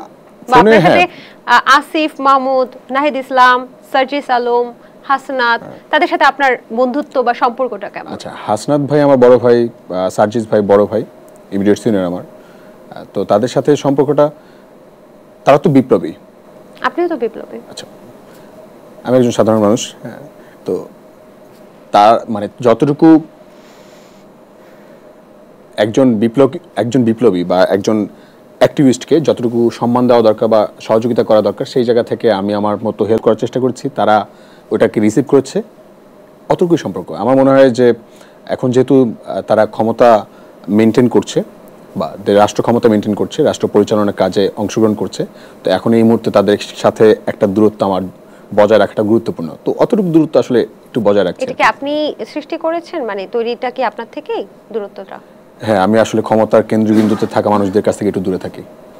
আচ্ছা, আপনার কি মনে হয় যে এই যে মন্ত্রণালয়গুলো চলছে তারুণ্য শক্তির মাধ্যমে, সেটাকে এইভাবে চলছে, বা আপনি কতটুকু স্যাটিসফাইড একজন জনগণ হিসেবে? সাধারণ জনগণ হিসেবে চলছে, তারা চেষ্টা করে যাচ্ছে। তাদের যে সক্ষমতা, তার তুলনায় তারা বেশি এফোর্ট দিচ্ছে, এটা তো স্বাভাবিক চোখে দেখতে পাচ্ছি। তবে কিন্তু আমাদের দেশ, আমাদের অধিক জনসংখ্যার দেশ। হ্যাঁ, আমাদের আয়তনের তুলনায়, আমাদের রিসোর্সের তুলনায় আমাদের জনসংখ্যা অনেক বেশি। তো এখানে যেই আসবে এই সিস্টেমের যাতাকলে পড়ে, সেও একসময় স্বৈরাচার হয়ে উঠবে। তো আমি তাদের জন্য দোয়া রাখছি যেন নাহিদ ভাই, আসিফ বা আমার ভাইয়েরা, বন্ধুরা, কেউ যেন স্বৈরাচার না হয়ে ওঠে। তার মানে সিস্টেম থেকে আমরা এখনো বের হতে পারিনি, এখন যে সিস্টেমে চলছে সেটা স্বৈরাচার গঠন করার সিস্টেমই চলছে, এটাই বলতে চাচ্ছেন? আমার মনে হয় এরকমটাই, সিস্টেমটা এখন চেঞ্জ করা খুব জরুরি। আচ্ছা, কি ধরনের সিস্টেম, একটু দু একটা যদি আমাকে উদাহরণ দিতেন, মানে আমি না বুঝতে পারছি না। আচ্ছা, ঠিক আছে, আপনার সিস্টেম কি ধরনের সিস্টেম আসলে আমাদের স্বৈরাচার তৈরি করে? ভেরি সিম্পলি, পুলিশকে, আমরা যদি পুলিশের কথা বলি, পুলিশ হবে জনতার, তাই না? এমনটাই হওয়া উচিত। কিন্তু পুলিশ কেন হচ্ছে গিয়ে শুধুমাত্র শেখ হাসিনা দাবিদারি করে জনগণের শেখ হাসিনা নাই, শেখ হাসিনা নাই, কিন্তু এখন কি অন্যের দাবিদারি করছে? তাহলে করতে কতক্ষণ করতে কতক্ষণ ডাজন্ট করছে, ম্যাটার, এটা আমি কিনা? এখন আপনাকে, তো এটা যদি আমি বলি করছে, তাহলে হচ্ছে আপনাকে একদম কাগজ কলম সবকিছু নিয়ে এসে আপনাকে দেখাইতে হবে, মানে ইনভেস্টিগেশনের রিপোর্ট নিয়ে এসে আপনি করেছেন ইনভেস্টিগেশন, মানে আপনি কি আমি এটা প্রমাণ পেয়েছেন? আমি এটা করিনি। তাহলে এটা কি উড়ো কথা? আমি তো বললাম, যদি তাবেদারি করে, যদি করে, যদি আচ্ছা, করে। এখনো করেনি কেউ? করেছে কিনা আমি জানি না। আপনাকে একদম ডিরেক্ট, আপনি যে অ্যানসার আমার কাছ থেকে খুঁজছেন, এটা আপনাকে অ্যানসার দিতে গেলে তো আমাকে হচ্ছে অনেক এভিডেন্স নিয়ে আসতে হবে, ওটা আনার জন্য আমি এখন রেডি না, একটু সময় দেন। তার মানে পুলিশ যে ব্যাপারটা, আইন শৃঙ্খলা বাহিনী, তারা এমন একটা সিস্টেমের মধ্যে আছে যে দাবিদারি করার সিস্টেম, যে সরকারি আসুক তার দাবিদারি সিস্টেম, আপনি তাই বলতে চাচ্ছেন? আমি তাই বলতে চাচ্ছি, একদম। তবে আমাদের হওয়া উচিত এই পুলিশকে স্বাধীন করা দরকার, তারা তো মানুষ, তাই না? তাদেরকে স্বাধীন করা দরকার, তাদেরকে জনবান্ধব একটা ফোর্স হিসেবে গঠন করা দরকার, সংস্কার হওয়া দরকার পুলিশের, এবং প্রত্যেকটা পুলিশের জানের নিরাপত্তা দেওয়া দরকার, মালের নিরাপত্তা দেওয়া দরকার, তাদেরকে যাতে জনগণের সাথে তো তাদের ইন্টারাকশনটা বেশি। আর্মির সাথে কিন্তু, আর্মি, নৌবাহিনী, এয়ারফোর্স, এদের সাথে কিন্তু জনগণের ইন্টারাকশন কম, তারা থাকে হচ্ছে গিয়ে ক্যান্টনমেন্টে। বিপদে পড়লেই তো আমরা পুলিশের কাছেই যাই, বিপদে পড়লে আমরা পুলিশের কাছে যাই, অতএব তাদের সাথে আমাদের ইন্টারাকশন অনেক বেশি হয়। তো তাদের সঙ্গে সৌজন্যতা, যেহেতু মানে আপনার বন্ধুর সাথেই যখন আপনি বেশি মিশবেন, বন্ধুর সাথে বেশি অভিমান হবে। হ্যাঁ, যদি আপনি যদি কারো কথায় কষ্ট পান, র্যান্ডম পিপলের কাছ থেকে আপনি কখনো কষ্ট পাবেন না ওইভাবে। হ্যাঁ, অবশ্যই আমরা চাই যে এই অভিমান ভেঙে আমরা অবশ্যই আইনশৃঙ্খলা বাহিনীর প্রতি যেন আবারও অনেক বেশি নির্ভরতার জায়গায় রাখতে পারি, সেটাই আমরা চাই, আমরা চাচ্ছি, এবং আমরা হয়তো বা পাচ্ছি এখন।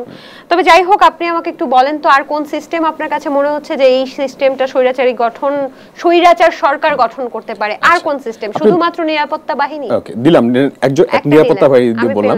এরপর বাজার সিস্টেমটা আসে। হ্যাঁ, বাজার ব্যবস্থাপনা। তো আপনি হয়তো জানেন যে বাজারে যদি গিয়ে থাকেন, তাহলে দেখবেন যে প্রত্যেকটা জিনিসের দাম না এখন আকাশচুম্বী। এখন পর্যন্ত শেখ হাসিনা তো নাই, তাহলে এত দাম হচ্ছে কি কেন? বাজার সিন্ডিকেট কেন আমরা নিয়ন্ত্রণ করতে পারছি না? কেন হচ্ছে সাধারণ মানুষের কষ্ট হচ্ছে? এই প্রশ্ন আপনি যদি যান বাজারে, তাহলে এই প্রশ্ন আপনার মনে আসবে। তো মানুষ যে খুব বেশি একটা ভালো আছে ব্যাপারটা এমন না। হ্যাঁ, মানুষ কিন্তু তাদের যে ক্রয় ক্ষমতা, সেগুলো কিন্তু অলমোস্ট হচ্ছে তাদের নাগালের বাইরে। তো এই মুহূর্তে বাজারের যে সিন্ডিকেট, সেই সিন্ডিকেট কিন্তু নিয়ন্ত্রণ করা যায়নি এখন পর্যন্ত।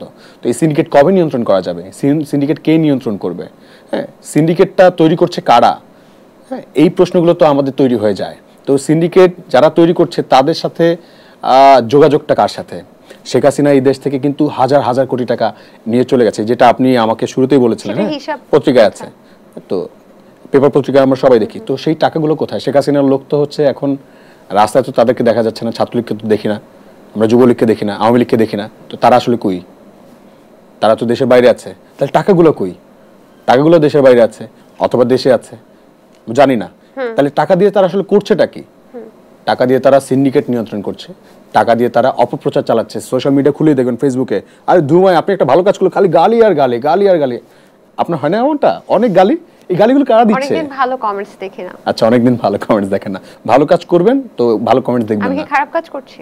ভালো কাজ করবেন তো ভালো কমেন্টস দেখবেন না। ও আচ্ছা, হ্যাঁ সেটাই। ঠিক আছে, গালিগুলো কারা দিচ্ছে আপনি একটু মানে ওর আইডিটা ঢুকে দেখবেন, এটা একটা বট, এটা সোশ্যাল মিডিয়া বট, নয়তো হচ্ছে দেখা যাবে যে আওয়ামী লীগের কোনো একজন লোকের বা ছাত্রলীগের কোনো একজন লোকের, হ্যাঁ, এবং তার পুরো মানে আইডিটা জুড়ে দেখবেন শুধু দালালি আর দালালি।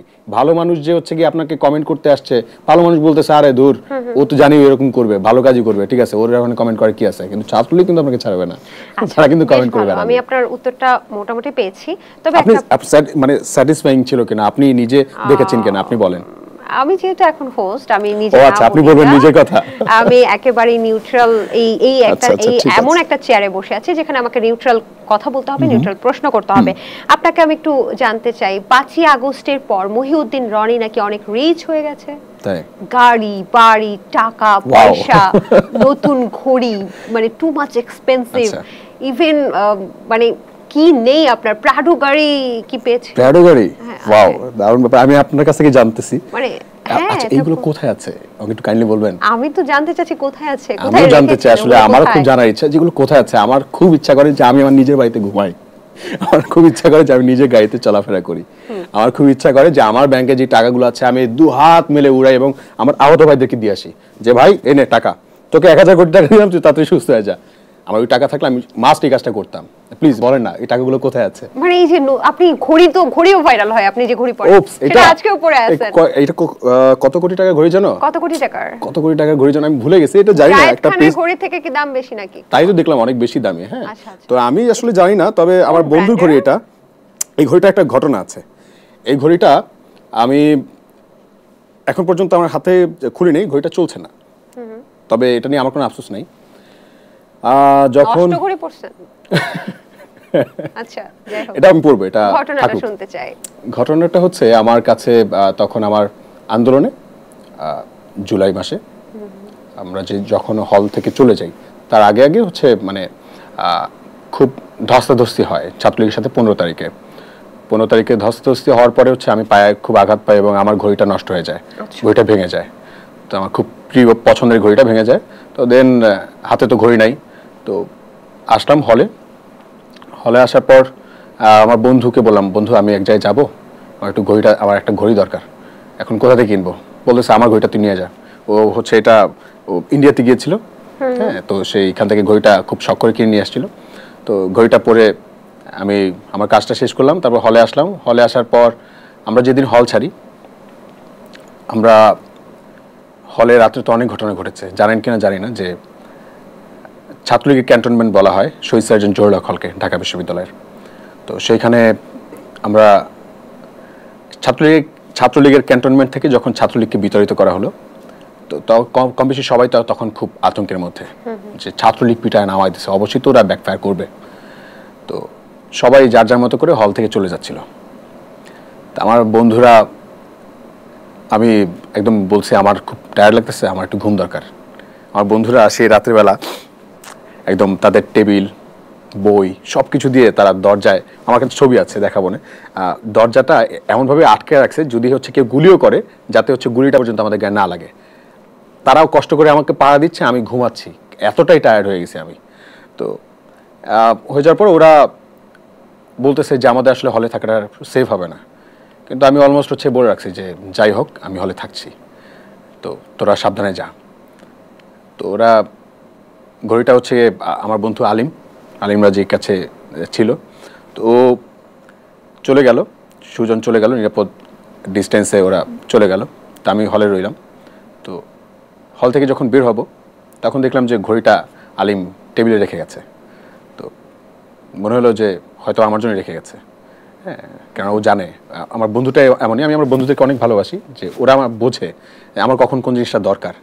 তো ঘড়িটা তখন পড়লাম, পড়ে আসার পর তারপর তো চলছে আন্দোলন সংগ্রাম, চলছে দৌড়াদৌড়ি চলছে, ধরপাকড় চলছে, চোর পুলিশের খেলা চলছে। যদি জানেন কিনা জানি না, এই আন্দোলনের সর্বপ্রথম মামলাটা আমি খেয়েছিলাম মুক্তিযোদ্ধা মঞ্চের। তো পুলিশ হচ্ছে আমাদের পুলিশ ডিপার্টমেন্টে আমার মামলা ভাঙচুরের, পতাকা অবমাননা, রাষ্ট্রদ্রোহিতার মামলা। কিন্তু আসলে করি না, এটা মিথ্যা মামলা ছিল। তো আমাদের একজন পুলিশ ডিপার্টমেন্টে আমাদের একজন বড় ভাই, তিনি ফোনে জানিয়ে দিয়েছে যে রনি, তুমি যেখানে থাকো তোমার ফোন দুটো অফ করে দাও, তোমাকে যদি হচ্ছে কোনোভাবে তারা পায় তোমাকে তুলে নিয়ে যাওয়ার মানে অর্ডার আছে, এবং আল্লাহ জানে কি করবে। সো সাবধানে থেকো, আর একটা জায়গায় আধা ঘন্টা বেশি থাকো না। বুঝতে পেরেছি। তারপর কি আলিম ঘড়িটা আর ফেরত চেয়েছে? আলিম ঘড়িটা নিয়ে যায়নি, ঘড়িটা পরেই রাস্তায় নেমেছি, ঘড়িটা পরেই হচ্ছে আন্দোলন এটা সঙ্গে। প্রাইস কত আসলে জানতে চেয়েছি? এটা হচ্ছে খুব সম্ভবত বাংলাদেশি টাকা 250 টাকা। কি 2.5 কোটি আর কি কি জানি শুনলাম। আলিম বলল 250 টাকা। তবে আপনারা একটু, এটা খুব ব্র্যান্ডের কোনো ঘড়ি না, এটা হচ্ছে আপনার একদম ইন্ডিয়ার ফুটপাথ থেকে হচ্ছে আলিম নিয়েছিল। আচ্ছা, তো ঘড়িটার পছন্দ হয়েছিল, বহুত পছন্দের ঘড়ি। তো ঘড়িটাকে আমি ফেলে দিইনি, কারণ ঘড়িটা আমার খুব ক্রুশিয়াল মোমেন্টসের সাক্ষী। তো তাহলে এখনো কি গাড়ি বাড়িটা, টাকা পয়সা, ব্যাংক ব্যালেন্স উড়াচ্ছেন? আরে প্লিজ আল্লাহ, পাননি না? ঠিক আছে, ওকে ফাইন। না না না না, আপনারা আমার জন্য, শুনেন, আমার জন্য আপনারা দোয়া করেন যেন আল্লাহ আমাকে ওগুলো দেয়, ঠিক আছে, যাতে আমার কাছে কোনো মানুষ আসলে আমি যেন তাদেরকে না বলতে না হয়। আমার খুব খারাপ লাগে যদি আমার কাছে কেউ এসে কিছু চায় আমি না বলতে পারি না, হ্যাঁ, আমার খুব খারাপ লাগে। প্লিজ আচ্ছা, আপনি তো জানেন যে নরেন্দ্র মোদী একটা সময় রেল স্টেশনে ফেরি করে চা বিক্রি করতেন, এবং সেখান থেকে তিনি এত বড় একটা পদে গেছেন। আপনাকে দেখেছি আমরা রেল স্টেশনে আন্দোলন করতে, কিন্তু চা বিক্রি করতে দেখেছি ঢাকা বিশ্ববিদ্যালয়ের ক্যাম্পাসে। আপনি কি নরেন্দ্র মোদী থেকে উৎসাহিত হয়েই চা বিক্রির পন্থাটা ধরেছিলেন? আরে দুলা ভাই না আমাদের, তো দুলা ভাইকে তো অবশ্যই অনুসরণ করতে হবে। আপা ওখানে আছেন যেহেতু, তো নরেন্দ্র মোদী সাহেব চা বিক্রি করেছেন, তিনি তো ইন্সপায়ারেশন, আমাদের জন্য আইডল। না এমন কিছু না, চা বিক্রি করছি, আপনারা শুধু চাই বিক্রি করতে দেখলেন, চায়ের সাথে যে চিন্তা বিক্রি করছি চা মূল্যে, সেটা তো আপনারা কেউ খেয়াল করলেন না। সবার প্রশ্ন, আপনার চায়ের কেটলিটা কোথায়? ওটা কি এখন আর প্রয়োজন পড়ে না? হলে আছে চায়ের কেটলিটা। সবাই তো বলে যে আপনি অনেক রিচ হয়ে গেছেন, এজন্য কেটলিটা বেচে দিবেন। না না, এমন কোনো কিছু না। আমি এখন পড়াশোনায় যেহেতু মনোযোগ দিয়েছি, চা বিক্রি করতে হলে কিন্তু অনেক সময় দিতে হয়, চায়ের পিছনে কিন্তু অনেক সময় দিতে হয়, কারণ বেস্ট বা প্রিমিয়াম কোয়ালিটি না হলে আপনি একটা মানুষকে দিবেন একটা প্রোডাক্ট, সেটা যদি চা বানানোর রেসিপি বলেন তো। না, এটা তো বলা যাবে না, সিক্রেট। আপনি কি দিতেন সেরকম চিন্তা দিতেন তো জানি, কিন্তু কিভাবে চা বানাতেন? কিভাবে চা বানাতাম? ওই চা যেভাবে বানায় সেভাবে বানাতাম। সেভাবে? এটা কি দুধ চা ছিল নাকি রং চা? রং চা। আচ্ছা, রং চার দাম কত ছিল আপনার? 10 টাকা। 10 টাকা। কেটলিটা কোথায় এখন? হলে আছে। হলে আছে? ওটা এখন প্রয়োজন পড়ছে না কেন? হ্যাঁ, প্রয়োজন পড়বে, ঠিক আমি কয়েকটা দিনের মধ্যেই পরীক্ষা টরীক্ষা শেষ হয়ে যাক, তখন আবার হচ্ছে হোম ডেলিভারি। এখন পর্যন্ত কিন্তু আমি হোম ডেলিভারি চা দিবেন? হোম ডেলিভারি দিব। আপনি বললে আপনার বাসায় চায়ের কেটলি নিয়ে চলে আসবো, টাকা দিলে আসবো। আপনি সহ আসবেন? হ্যাঁ, আমি সহ আসবো। আপনাকে দেখার জন্য তো অনেকে বলবে যে অর্ডার করবে চা। আমি তো চাই সেটা করুক, যাব, মানুষের সাথে ইন্টারাকশন হবে, দেখা যাবে যে উপার্জন হবে, অসুবিধা কোথায়? আচ্ছা আচ্ছা, তাহলে তখন চায়ের দাম কত হবে মানে অর্ডার করলে? তখন একটু হয়তো একটু দামটা বাড়বে একটু। কত? এক একটা চায়ের দাম 1 লাখ টাকা এরকম? 1,10,000 টাকা হতে পারে এক কাপ চা।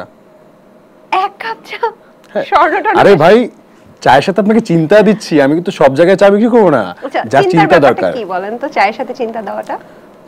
ধরেন আপনি একটা কোনো বিপদে পড়েছেন, বিপদটা পরিত্রাণের জন্য আপনার কি কি করতে হবে, আপনি কি কর্তব্যে বিমূঢ় হয়ে আছেন, তখন আপনি আমার কাছে আসতে পারেন যে ভাই কিভাবে এই প্রবলেমটা সলভ করা যায়। আচ্ছা, তো আমি আছি, আমার সঙ্গে আমার ছোট ভাইরা আছে, আমার বন্ধুরা আছে, আমরা সবাই মিলে এটার অ্যাসেসমেন্ট করবো যে এই প্রবলেমটা কিভাবে মানে সলভ করা যায়, প্রবলেমটার উৎস কোথায়, এবং প্রবলেমটা সলভ করার জন্য কার কার সহযোগিতা প্রয়োজন, কিভাবে করব, কি কি আমাকে মানে এলিমেন্টস এখানে যোগ করতে হবে। তো এই ব্যাপারগুলো মানে অ্যাসেসমেন্টটা শেষে আমি আপনাকে বলবো যে এটা আপনার করতে হবে, এবং আপনাকে বলে দেবো আপনি এখানে যাবেন। তো এই তো আপনার প্রবলেমটা সলভ হয়ে গেল। বাহ বাহ, চমৎকার। কখনো আপনাকে দেখা যায় চা বিক্রেতা, কখনো রাজনীতি নিয়ে কথা বলেন, কখনো সোশ্যাল অ্যাক্টিভিস্ট, কখনো অন্যায়ের প্রতিবাদকারী, কখনো আন্দোলনকারী, কখনো ফাটাকেস্টের মতো আপনি অন্যায়ের প্রতিবাদ করতে যান, নেতৃত্ব দানকারী, ছাত্র, সাধারণ ছাত্র, তারপরে আবার নাটকবাজ, নাটক করেন। সেই সাথে সাথে দেখা যায় যে আপনি পরিচালক হিসেবেও কাজ করেছেন, আমি যতটুকু জানি, নাটকের নাটকের নির্দেশক। আবার মাঝে মাঝে দেখা যায় আপনি হাজিও হয়ে গেছেন। এত পরিচয় আপনার, আপনি হয় না যে ছোটবেলায় যে সত্য বড় হয়ে তুমি কি হবা আম্মু, কি হবা আব্বু, আমি যদি আপনাকে জিজ্ঞেস করি এতগুলো পরিচয়ের মধ্যে বড় হয়ে কি হবেন আপনি, কি বলবো, মানে বড় তো হয়ে গেছেন, আর কয়দিন পরে কি হবেন আসলে? রাজনীতিবিদ নাকি সোশ্যাল অ্যাক্টিভিস্ট নাকি ইসলামের দাওয়াত দিবেন, কি করবেন আসলে? এত পরিচয় কেন আপনার? আমার মনে হয় যে প্রত্যেকটা মানুষকে আল্লাহ পৃথিবীতে পাঠিয়েছেন কোনো একটা তার পারপাস সার্ভ করার জন্য। আপনার পারপাস কি, উদ্দেশ্য কি?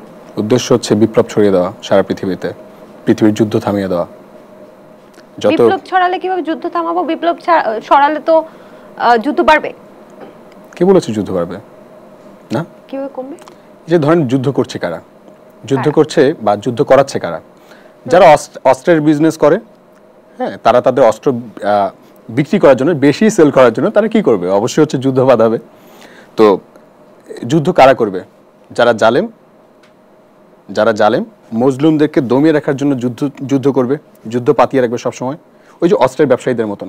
তো আমাদের কাজ হচ্ছে আমরা শিখবো, জানবো, ভালো করে বুঝবো কিভাবে মজলুমদেরকে রক্ষা করতে হবে, কীভাবে মজলুমদেরকে সেভ করতে হবে, সারা পৃথিবীর মজলুমদেরকে কীভাবে আমরা সেভ করব।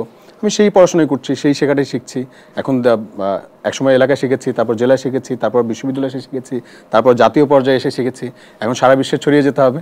আচ্ছা, অনেকে বলে যে 5ই আগস্টের পরে, অনেকে বলেন, আমরাই দেখেছি যে 5ই আগস্টের পরে অনেক সমন্বয়ক বা অনেক ছাত্র আন্দোলনের নেতৃত্বদানকারী যারা সামনের শ্রেণীর বা সামনের সারির মানুষ ছিল, তারা তাদের রাজনৈতিক পরিচয়ের আত্মপ্রকাশ করেছে। সবার প্রশ্ন, মহিউদ্দিন রনির রাজনৈতিক পরিচয় কি, কবে আত্মপ্রকাশ করবে, কোন ইন্ধনদাতা আছে পেছনে, একটু জানান আমাকে। আমার পেছনে তো মানে ইন্ধনদাতা একজনই, কে? ওই উপরওয়ালা, আমার রব আল্লাহ। হ্যাঁ, আচ্ছা, আমার মনে হয় যে কোন রাজনৈতিক দলে ছিলেন? না, আমি আসলে রাজনৈতিক দলে বলতে জীবনে কখনো কোনো দলে ছিলেন কিনা? কাগজে কলমে তো ছিলাম না, তবে বিশ্ববিদ্যালয়ে যখন এসেছি তখন বাধ্য হয়ে প্রত্যেকের ছাত্রলীগ করতে হয়েছে। আপনি ছাত্রলীগ করতেন? হলে থাকলে প্রত্যেকটা ছেলের করতে হয়। আচ্ছা, ওটা করেছি। তারপর তো এখন এই যে দেশের মানুষের জন্য এর মাঝখানে আর কোনো, মানে আপনি তারপরে পদত্যাগ করা বা তাদেরকে, আসলে আমি কখনো পদ নেইনি, কোনো ছিল না। না, পদত্যাগ করার তো প্রশ্ন ওঠে না। আচ্ছা আচ্ছা, আমার যাদের সাথে মেলে না আমি তাদের সাথে যাই না, বা তাদের কোনো কিছু খাই না, তাদের কোনো কিছু গ্রহণ করি না। আর এর মধ্যে কোনো রাজনৈতিক পরিচয়ে আত্মপ্রকাশ করার তো সম্ভাবনা নেই আপনার? আমার কাছে রাজনীতির ঊর্ধ্বে হচ্ছে, বা রাজনৈতিক পরিচয়ের ঊর্ধ্বে হচ্ছে আমার দেশ বাংলাদেশ। আমি একজন বাংলাদেশী বা বাংলাদেশের নাগরিক। আমার মনে হয় যে রাজনৈতিক দলের চাইতে এই পরিচয়টা আমি বেশি কমফোর্টেবল। কোন দলকে সাপোর্ট করেন? বা আমি আপনাকে একটা প্রশ্ন রেখেছিলাম, আপনি টেকনিক্যালি একটু অ্যাভয়েড করে গেছেন, যে বাংলাদেশে বড় 3টা বড় রাজনৈতিক দল আপনার চোখে কারা এখন বর্তমানে? আমার কাছে এখন বাংলাদেশে যারা এই আন্দোলনে বিপ্লবে যাদেরকে দেখেছেন, আমার চোখে তারা প্রত্যেকেই হচ্ছে গিয়ে বড় দল, এবং তারা সবাই হচ্ছে গিয়ে আমার জন্য খুব ইম্পর্টেন্ট। কেননা আমার জন্য না, শুধু সারা বাংলাদেশের মানুষের জন্য। কেননা এই বিপ্লবে, গণ অভ্যুত্থানে, আপনারা যেটা দেখেছেন জুলাই অভ্যুত্থানে, সেখানে কিন্তু প্রত্যেকটা দলের কন্ট্রিবিউশন ছিল। আমি এটা অস্বীকার করার কোনো সুযোগ আমার নেই। আমি যদি অস্বীকার করি তাহলে আমি অকৃতজ্ঞ হয়ে যাব। যখন আমার পকেটে টাকা ছিল না, হ্যাঁ, রাস্তায় আমাকে পানি কিনে খাইয়েছে ছাত্রদলের বন্ধু। আমার পকেটে যখন টাকা ছিল না, মানে তখন কিন্তু হচ্ছে কোথায় থাকবো, আমার নামে মামলা হয়েছে, কোথায় আমি গিয়ে থাকবো, ঘুমাবো কোথায়, তখন ছাত্রদলের, তারপর হচ্ছে গিয়ে আপনার শিবিরের অনেক বন্ধুরা তাদের বাসায় গিয়ে আশ্রয় দিয়েছে, হ্যাঁ, এবং বাম জোটের অনেক বন্ধুরা যারা ছাত্র ফেডারেশন করেছে তারাও সেই বন্ধুরা আশ্রয় দিয়েছে, গাড়ি ভাড়াটা তারা দিয়ে দিয়েছে, যে ভাই তুই সেফ থাকিস, সেফ জোনে যাইস। এবং দেখা গেছে যে শরীরে এক জামা কাপড় তো অনেকক্ষণ পরে থাকতে হতো, তো দেখা যেত যে পকেটে তো ওইভাবে টাকা নাই, তখন কি করতাম, তো দেখা যেত যে কোনো একটা সাধারণ মানুষ এসে বলেছে ভাই আপনাকে একটা টি শার্ট গিফট করলাম, হ্যাঁ, দোকানে নিয়ে গিয়ে আবার টি শার্টও কিনে দিত, এরকম অনেক ঘটনা ঘটতো। তো এরকম কম বেশি প্রত্যেকটা দলের না কন্ট্রিবিউশন ছিল এখানে। সবাই যেহেতু এখানে একসাথে সবাই মিলে রাস্তায় নেমেছিলাম, তো একসাথে আবার রাস্তা থেকে উঠেছি, তো তাদের প্রতি আমার মানে চিরকৃতজ্ঞতা থাকবে, তাদেরকে আমি আলাদা চোখে কখনো দেখতে পারবো না, এবং তাদের প্রতি আমার ওই ভালোবাসাটা ওই সম্মানটা থাকবে। তবে যেই ক্ষমতা আসুক, অন্যায় করলে তার মানে যতটুকু ভালোবাসি ততখানি হচ্ছে আবার সমালোচনা করব, মানে যেই আসুক। ঠিক আছে।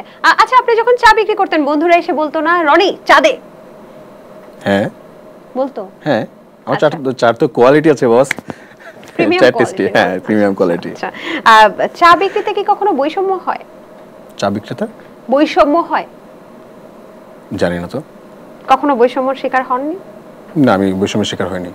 5ই আগস্টের পর আপনি আবার উমরা হজও করতে গিয়েছিলেন, এবং অনেকে প্রশ্ন, আমি জানি না কতটুকু সঠিক হচ্ছে আপনাকে প্রশ্নটা করা, কিন্তু অনেকের প্রশ্ন আর কি আপনার কমেন্ট সেকশনে আমি দেখে এসেছি যে উমরা হজ করতে গেছেন মহিউদ্দিন রনি, এত টাকা কোথায় পেল? তাহলে কি চা বিক্রির টাকা দিয়ে উমরা হজ করে ফেললো মহিউদ্দিন রনি? এটার উত্তর কি? আচ্ছা, তো উমরা হজ করতে যাওয়ার আসলে আমার কোনো পরিকল্পনা ছিল না। প্রথম কথা হচ্ছে যে 5 আগস্ট মানে আন্দোলনে আমি তো একটু অসুস্থ, এটা আমি দীর্ঘ আন্দোলন সংগ্রামের কারণে লিভারে কিছু প্রবলেম তৈরি করেছি, পেপটিক আলসার কিছু তৈরি করেছি, শারীরিক অনেক রকম জটিলতা ছিল, এবং সবচেয়ে বড় প্রবলেমসটা হয়ে যায় যে যখন আন্দোলন চলাকালীন সময়ে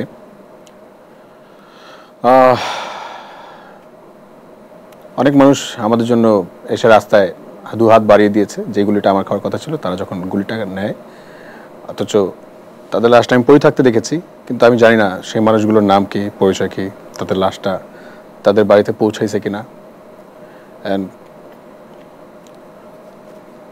মানে তাদের পরিবার এখন কেমন আছে এগুলো কিছুই জানি না। তো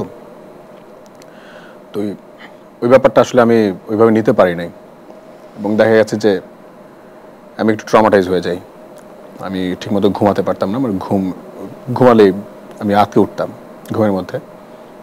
অ্যান্ড 5 আগস্টের পরপরই দেখা যায় যে ওই আহতদের ওই অবস্থা দেখে আমি নিজেকে কন্ট্রোল করতে পারিনি, যে আমি আল্লাহ আমাকে কেন সক্ষমতা দেয় নাই, যে আমি ওদের জন্য কিছু কেন করতে পারছি না। এরকম অনেক রকম জটিলতার কারণে আমি একটু ট্রমাটাইজ হয়ে যাই, মানে আমি আসলে এটা বিশ্বাস করতে পারিনি। প্রথমে আমি দেখি যে আমার অ্যাবডোমিনাল খুব পেইন হচ্ছিল, হাসপাতালে নিয়ে গেল, হাসপাতালে অনেক ট্রিটমেন্ট চলছে, ডায়াগনোসিস চলছে, তো তারা সব রকম টেস্ট করে দেখলো যে লিভারের প্রবলেম আছে, পেপটিক আলসার আছে, এগুলো তো কমন। তো আমার অ্যাবডোমিনাল পেইন হওয়ার কারণ কি আমি আসলে জানি না, তো ডাক্তার আসলে ওখানে সাজেস্ট মানে লিখে দিয়েছে যে আপনি কোনো সাইকিয়াট্রিস্ট দেখান। তা আমি ওইটা লেখাটা পড়ে আমি আরও ক্ষেপে যাই যে আমার মতো মানুষ, আমি এত সেলফ মোটিভেটেড একজন মানুষ, আমার কেন সাইকিয়াট্রিস্ট দেখাইতে হবে। তো আমি এটা আমার শিক্ষক শামান মোশন স্যার, আমার ডিপার্টমেন্টের শিক্ষক, তিনি সাইকোঅ্যানালিসিস করেন, তো তিনি আমাকে সব কথা শুনলেন যে কি ঘটনা বলো। তো এর আগে আমি ওই পিনাকি ভট্টাচার্যকে মনে আপনারা চেনেন, তিনি একজন সোশ্যাল অ্যাক্টিভিস্ট, এবং তাকে তিনি বললেন যে রনি তোমার রিপোর্টগুলো আমাকে দাও। দিলাম, দাদা বললেন যে রনি এমনটা হয় যে মানুষের যখন মানে মানুষ যখন খুবই স্ট্রেসে থাকে তখন তার অ্যাবডোমিনাল পেন হইতে পারে, তুমি হচ্ছে দেখো এমন কারোর সাথে মানে কাউন্সিলিং নাও যাতে হচ্ছে তোমার ঠিক হয়ে যায়। তো আমি আমার শিক্ষক শামান মোশন স্যার, তিনি আমার সব কথা শুনলেন, শোনার পর তিনি আমাকে বললেন যে মেন্টাল হিলের জন্য তোমার যদি কাঁদতে ইচ্ছা করে কাঁদো, এমন কোনো মানুষের কাছে যদি যেতে ইচ্ছা করে যাও, মানে যেখানে কাঁদতে ইচ্ছা করে তুমি কাঁদো। আমি দেখলাম যে বাংলাদেশের কোথাও এমন কোনো মানুষ নেই যার কাছে আমার কান্না পায়, বা আমার মার কাছে না আমার বাবার কাছে কেউ আমার কান্না ওইভাবে দেখেনি আমার বুদ্ধি হওয়ার পর থেকে। অ্যান্ড তারপর ওই অ্যাবডোমিনাল পেইন, আমার পেইন কোনোভাবে কম ছিল না। একদিন আগারগাঁও থেকে আসতেছি, আসার পর মেট্রো রেলে আমি একদম কাচুমাচু দিয়ে মানে একদম মানে শুয়ে পড়েছি, মেট্রো রেলের মধ্যেই আমি সিটে শুয়ে পড়েছি, আমি এত ব্যথা হচ্ছে আমার। তা আমার মনে হচ্ছিল যে আমার মনে হয় এটাই শেষ সময়। আমি আল্লাহর কাছে বলছি যে আল্লাহ যদি তুমি নিয়েই যাও, এত কষ্ট হচ্ছিল যে আমি বলছি আল্লাহ যদি আমাকে নিয়েই যাও তাহলে যাওয়ার আগে আমাকে একটু কাবাঘর ছুঁয়ে নিয়ে তারপর নিও, এটা মানে এক্সপেকটেশন, নিয়ত। তা আমি ওইটা বলার পর সোশ্যাল মিডিয়াতে একটা পোস্ট দিই, maybe it's my last post, যে যাওয়ার আগে যেন আল্লাহ কাবাঘর ছোঁয়ান।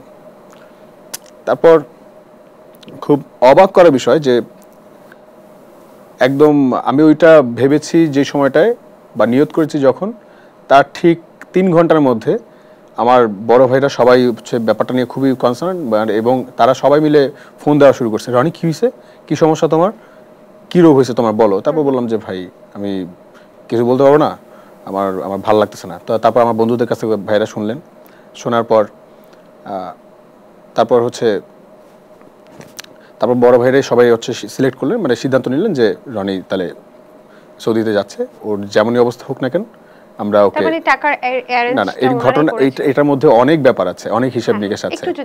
সংক্ষেপে যদি বলতে যাই তাহলে দেখা যাবে যে আমাদের এক বড় ভাই, হ্যাঁ তিনি সাবির ভাই, তারপর হচ্ছে আমাদের মালয়েশিয়ান এক প্রবাসী বড় ভাই আছেন, তিনি, আমি বলছি যে আমি তো ভাই যাইতে পারবো না, আমি একা চলতে পারি না, আমার খুব পেইন হয়।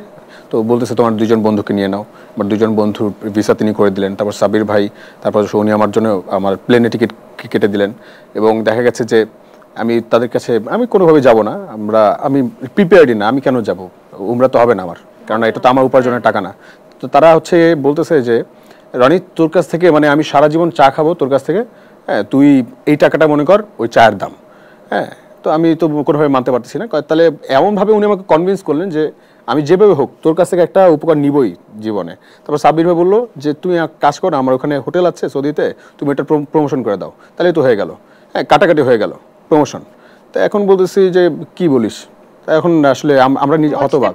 রাত 3টা বাজে আমরা এয়ারপোর্টে ঢুকবো, রাত 2টা বাজে আমাদের সবকিছু কনফার্ম, মানে 2 দিনের মধ্যে আমাদের সবকিছু কনফার্ম রেডি হয়ে গেছে, এবং আমাকে রাত 2টা বাজে আমরা সিদ্ধান্ত নিতে পারছি না আমি আসলে যাবো কিনা। আমি হতবাক যে কি হচ্ছে আমাদের সাথে। আমার পকেটে হচ্ছে গিয়ে সবার কাছ থেকে সর্বোচ্চ মিলিয়ে আমার কাছে 25,000 টাকা, আমার বন্ধুর কাছে 15,000 টাকা, আরেক বন্ধুর কাছে মাত্র 200 টাকা। এই নিয়ে আমরা হচ্ছে এয়ারপোর্টে যাওয়ার পর মানে ওখানে আমি এত অসুস্থ যে আমি এয়ারপোর্টে গেছি যে আমার বন্ধু আমাকে 2 বন্ধু আমাকে প্লেনে ধরে উঠাচ্ছে। হ্যাঁ, কিন্তু ওখানে নামার পর আমাদের তো প্রথম দিনই টাকা শেষ হয়ে গেছে, কিন্তু আল্লাহ আমাকে 1 মিনিটের জন্য আমাকে ওই ভাবার ফুরসতই দেয় নাই যে এরপর আমার কি হবে। প্রথম দিন আমার টাকা শেষ, তারপর আমার কি হবে। কিন্তু ওখানে যাওয়ার পর দেখলাম যে প্রবাসী ভাইরা যখন শুনেছে আমি ওখানে আসছি, মানে তারা এত আন্তরিক হয়ে গেছে এবং তারা এত জায়গায় দূর দূরান্ত থেকে ছুটে আসছে। ইয়া আল্লাহ, মানে তারা কি করবে, কাঁধে তুলবে, কোলে নিবে, কি করবে না করবে জানে না। তারা আমাকে গাড়িতে নিয়ে যাচ্ছে, এই হোটেল করে দিচ্ছে, এই করছে ওই করছে, একটা জনসভা হয়ে গেছে। আমরা ওখানে একটা ছবি তুলতে পারি নাই। হ্যাঁ, ইভেন আমরা যখন রিয়াদে গেছি ওখানে আমাদের হোটেল, মানে এত মানুষ আসতেছে যে আমাদেরকে বলতেছে ভাই আপনাদেরকে হোটেল দিতে পারবো না। এই ভালোবাসাটাই তো আসলে প্রাপ্য ছিল না, এটা তো আনএক্সপেক্টেড, মানে আমি জীবনে কল্পনা করিনি আল্লাহ কি হচ্ছে আমাদের সাথে। আসলেই অনেক বড় প্রাপ্তি। আল্লাহ আমাকে ফিল করায় ছাড়ছে, দেখ বান্দা তোর একটা নিয়তের আমি কতটা ভ্যালু করি। সুবহানাল্লাহ বলতে আমি বাধ্য হয়ে গেছি, আমি কান্না করে দিতে বাধ্য হয়েছি। আল্লাহ হচ্ছে এটা কি আমার সাথে। বাহ, চমৎকার। আপনি একটা স্ট্যাটাস দিয়েছিলেন নরেন্দ্র মোদীকে নিয়ে, আর আমরা সবাই জানি যে নরেন্দ্র মোদী একটা স্ট্যাটাস দিয়েছেন, যিনি বলেছেন যে ভারতের ভিক্টোরিটা, মানে আমাদের 1971 সালে আমাদের যে ভিক্টোরি সেটা হচ্ছে ভারতের ভিক্টোরি। এ ব্যাপারে আপনি কিছু বলতে চান?